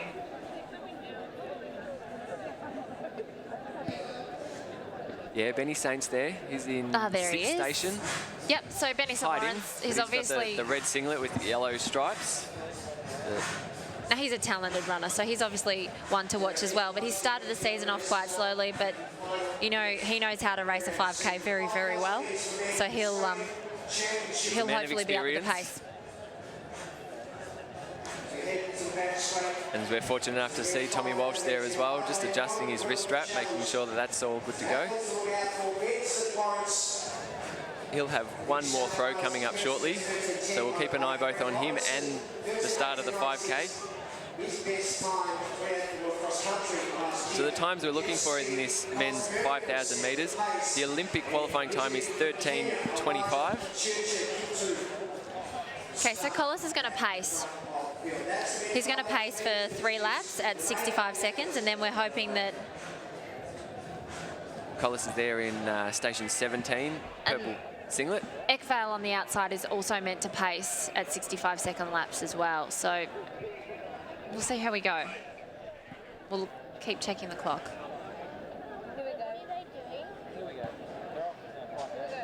They're off nice and clean. Can be a bit of a hustle and bustle, especially when you want to get to lane 1 and they're all going 4 wide at this stage.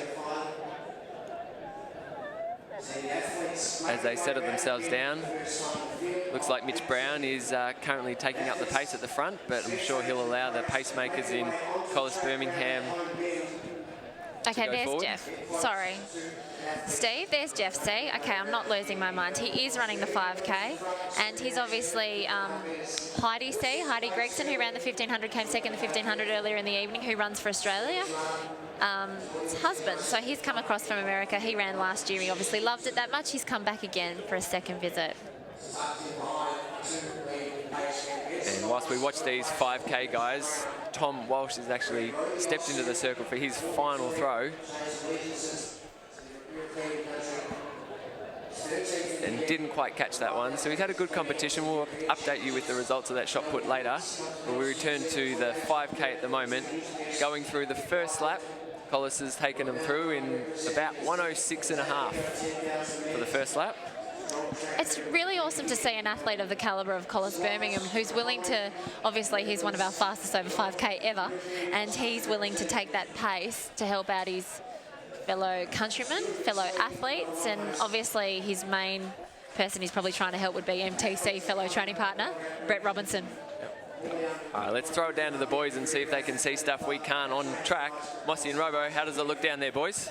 Yeah, thanks very much, Caney. It's looking pretty good down here. We're seeing Collis leading them out. He's had a race already tonight in the 1500. He's doing a little bit of pacemaking here. So he might take them round for a K or so and just set the race up. Now, what these guys are faced with is a challenge of trying to get that Rio qualifier, which is a 13:25. One bloke in there that's going to be giving that a red-hot crack is a fellow Robbo, Brett Robinson. I mentioned him at the top of the show here tonight, and his PB is 13:18.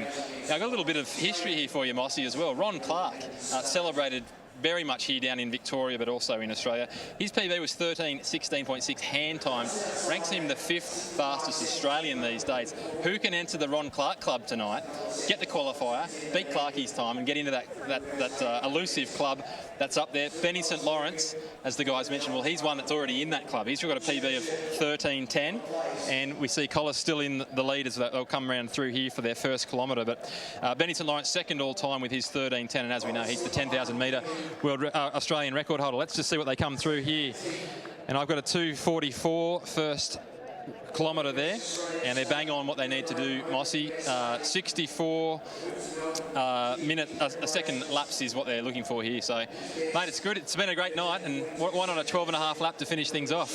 Yeah, well, the great thing about right now is the wind has died right down, so that's going to make really good conditions. The crowd will come into play as well. The thing I love about the 5,000 metre is the tactics that go on. That the lead guys, they'll be cruising along, then they'll pick up the pace, they'll drop it back, and they'll just be dropping people off over and over again. And like you said, you've got in this race there, Brett Robinson. Well, let's not forget last year he won this event. He went the double, the 10,000 and the 5,000 metre double.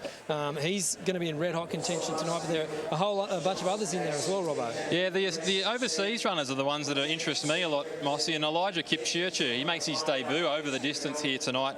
He's run a 3:33 1,500 metres, which would have been good enough to win the event tonight. But Jeff C, 13:21 as well. As we see, Collis leads them through in another lap in through there, 63.30. So they're inside that 64, which is what they're looking for. So Collis Birmingham, the colonel or the captain, the Melbourne Track Club, he is nominated there by the athletes as we've spoken to him. He's sort of the captain of that group, and he's leading by example out there at the moment and trying to set up the race. And looks like Kipchirchir in third place there at the moment. And they're strung out, Mossy, and what that means is that they're on pace. There's no tactical race probably being set up here. They're looking for that qualifying mark, and so Collis, he might get a few more laps in him yet and help them get them on their way and help set it up. One of the things I love down here in Victoria is you see there on the screen the crowd. They allow the crowd to come up nice and close. I know up at the Hunter Track Classic they do the last thing as well, and that just creates that really good sense of, I guess, excitement for the athletes and also for the fans as well. So as we see the runners coming down there, looks like Collis, well, he's done his day. He's had a run in the 1,500 metres. He's just peeling off now as the guys come around again.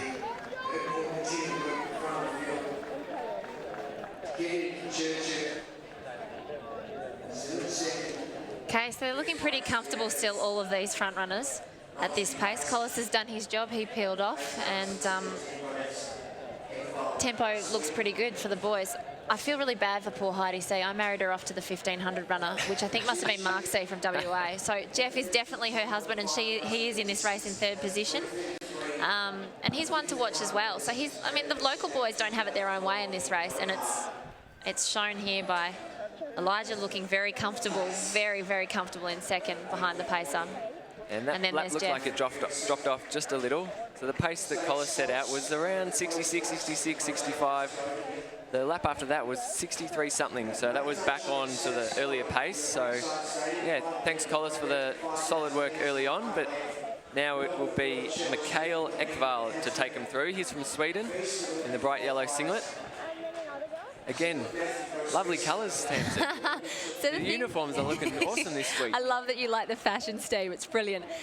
The thing that the boys will be looking for from the pacers is to keep it as even as possible, because as soon as you put surges in, it makes it really difficult for the athletes trying to do a fast time. The more you surge in a race, the more tired you're going to get. So smooth, as comfortable 65-second laps, as close to that as you possibly can. So if the pacer drops off and has to kick the next lap to get the time back on track, it's going to take it out of the legs of the runners. So he looks like he's going to peel off here, and probably at the right time, because he looks like he's dropping down the pace. So Brett looks comfortable. He moves up onto the shoulder of Kipchirchir, who I've got to say is definitely looking comfortable. And as the script said, he was going to go to the front. He's just jogging. And he was going to push that pace when the pace has dropped out, and there he is. So the local boys will be happy with what he's doing, because it's going to help them. And speaking of local boys, Sam McKenty looks in third or perhaps in fourth now. He's now a local boy from WA, but he's moved over here. Oh, it's bunching up. Also went to University of Villanova, so he's had a lot of experience not only out the west in Melbourne, but in the US as well. And he's with the MTC, Melbourne Track Club, with Nick Beddoe. He is. So there's a few of those boys in there, so they all train together. And looking good, followed by Mitch Brown there and Benny Saint, looking pretty good in the middle of the field. Okay, they bunched up there for a bit, but they seem to be stepping it up again. So that's, like I said before, the surging bit will make it hard. So you might drop a few people off by doing it that way, but you won't get the fast time. So nobody's willing to make a real break just yet. It's still got 6 laps to go, so we're coming up to 6 laps to go. So still a lot of running. A lot of running in this race to go.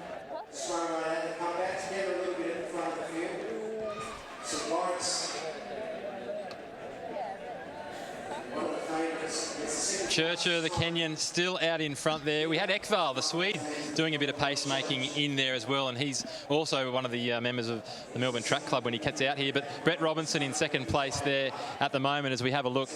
Their pace is... It's going up and down a little bit, and that's Jeff C in third place, Benny St Lawrence in fourth, the Big Mac Sam McEntee in fifth, Mitchell Brown back there in sixth, and then they're bunched up a little bit there. We've got McSwain and Rowe and Nipperes, the steeplechaser, in there as well, Mossy. So, look, they're sorting themselves out a little bit. As Tamsin said, it was stretched out a little bit. It came together again, stretching back out again now. I'm making it that they're still in and around that 64, 65 seconds per lap. They went through 2Ks in 5:27. They needed 5:22. It's not panic stations, but they're going to have to do a little bit of work in the back end of this race if they can stay on pace. And I reckon bloke by the name of Brett Robinson's very interested in doing that. Well, I noticed as he was coming past, he was probably the one that looked like the most calmest, the most relaxed, but he wasn't really sweating as much either. Breathing nice and easy. In behind that, 2 places behind was Benny St Lawrence, the national 10,000 metre record holder. Don't discount him as well, but he looked like he was going a little bit harder. So Brett Robinson for mine probably looking the smoothest and the one more likely. We might get a look at their faces as they come past here on the next lap, but Benny St Lawrence is the one that is interesting me again as we see Kipchircher, Robbo, C, Brown, and then Benny St there. So Benny St Lawrence finishing outside 14 minutes at the Briggs Athletics meet down there in Hobart only a few weeks ago. That's not him back to his full pace yet. He's been building back from a bit of a recurrent Achilles injury, but he's looking strong. I've been watching some of his training videos online, and I think he's hopefully a few more weeks of training under the belt, injury-free still, and he's coming on as well. So he may not be quite quick enough tonight to get right down to that sub 13:30, but hopefully he can take a big chunk off 14 minutes. He's a great story, Benny St Lawrence. He was a bit of a kid wonder. Then he went to university, blew out in his own terms, went and had a bit of fun, put on a lot of weight, and then he decided, you know what, I want to come back into the sport, got himself in shape, and only a few years later he became the national 10,000 metre record holder. So for anyone out there at home that you've got a bit of an athletics background, look, it's not over, Robbo. Rio's just around the corner. No, that's right. And then we see the runners coming up here to the 4K mark now, 10:25.26. They go through there, 10:27, and by my reckoning, they've quickened things up a little bit there, and I think they're now making an assault on this Rio qualifier, Mossy. I think we're seeing it really split up and splinter up in the front group there. We're seeing the Kenyan Kipchircher out in the clear lead and Robinson hot on his heels. A few lengths back there to Sam McEntee. He's the tall figure in the purple singlet.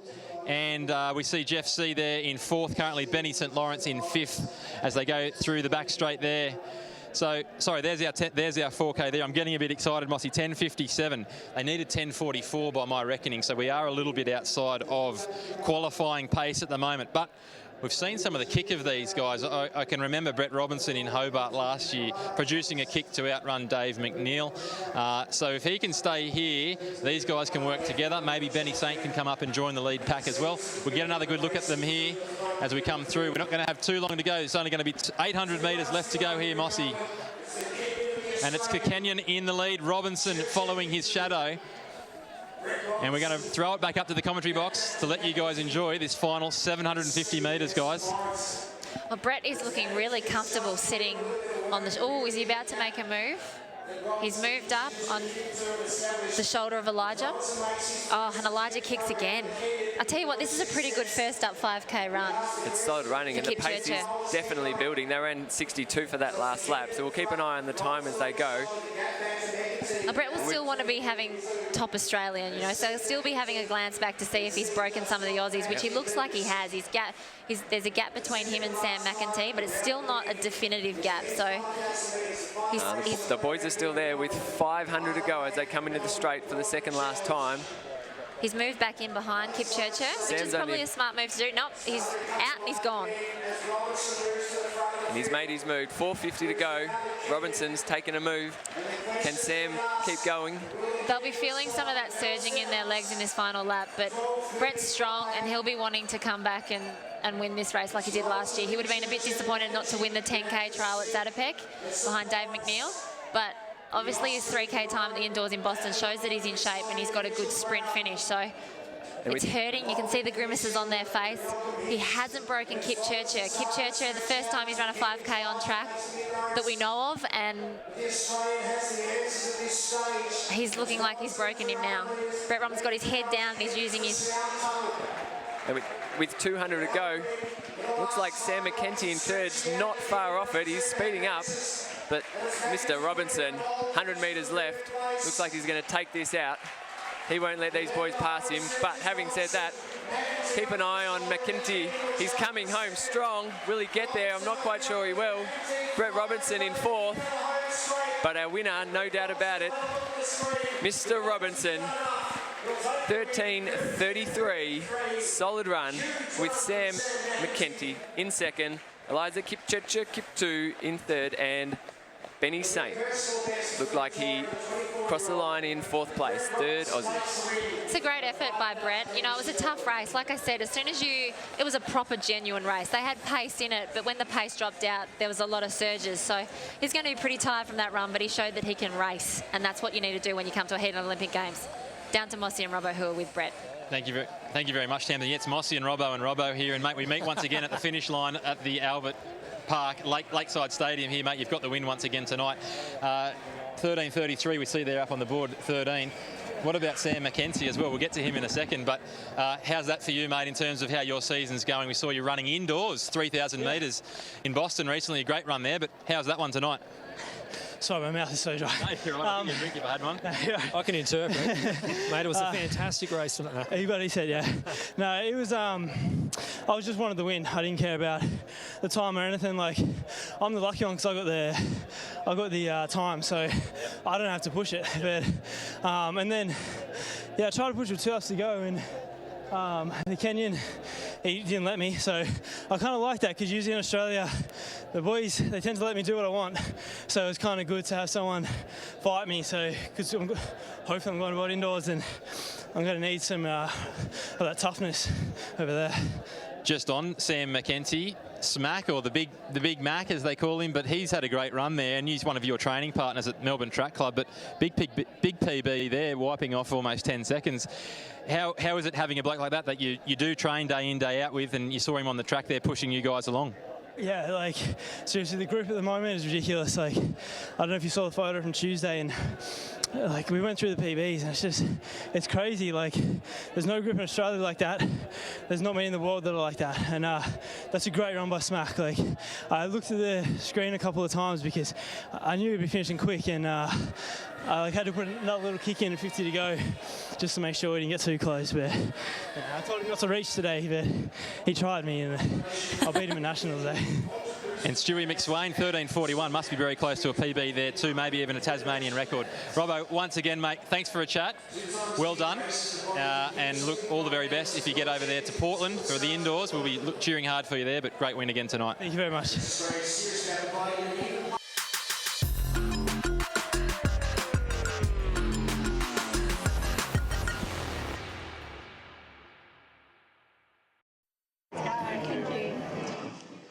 I think I might walk back.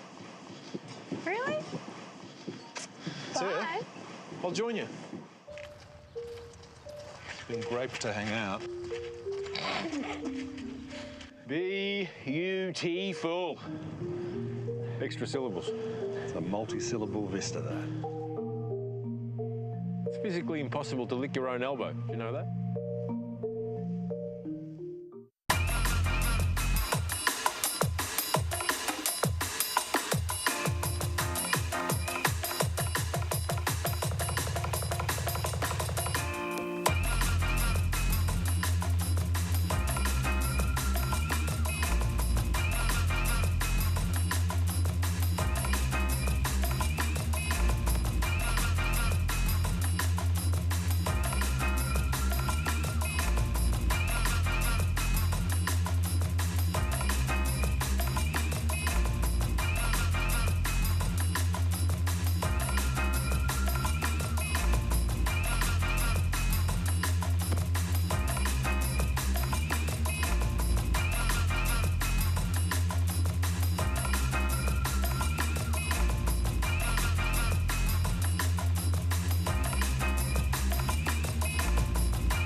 What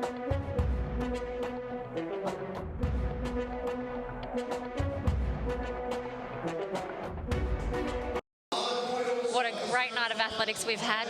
Oh, it's hard to choose a highlight from the night because there were so many, but I think my highlight for the night has definitely got to be David Rudisha. He came, he didn't disappoint, and behind him you have Luke Matthews with his huge personal best and an Olympic Games qualifier. He's only 20 years of age, and what can he do? He can go sub 145, and that's, you know, our Australian record's 144.4, and he's still running as well, Alex Rose. So it's such an exciting event, so it didn't disappoint. Mossy, what was your highlight? Well, you pretty much stole it right out of my mouth there, Tamsin. Luke Matthews is just near us here. Fantastic night. Very, very confident young fella. Fantastic effort from him. But let's not forget Alana Boyd, 471, and she looked really good tonight as well. I think that we've got big things coming for her this season, leading up to the Nationals and then further into Olympic Games. I'm predicting top 8. Yeah, Mossy, for me, mate, I'm always excited when we see people getting that first Rio qualifiers. And a couple of people of note tonight that managed to achieve that. Luke Matthews, who we've mentioned, and he had the little Brazilian flag, but Catherine Mitchell as well, getting that one. We know she's got that in her, but she had to come out tonight on her first comp of the year, last throw of the night, and she finally did it. Here's the mascot, Vinny. Here's the flag. Those guys, well, they might be getting a look at all that stuff up close and personal later on in August. Steve, back up to you, mate. What was your highlights? Yeah, Robbo, I think you stole my highlight too. Kath Mitchell, 64 metres in the Javelin, was a great performance. You mentioned Alana Boyd, Eleanor Patterson, Olympic qualifiers, you can't go wrong. Thanks, guys. What a great night of athletics. Now, please go to athletics.com.au to get your tickets for the Australia Gala dinner on the 3rd of April and tickets to upcoming events. We will see you next week in Perth. I'm Tamsin Lewis-Manu. See you then.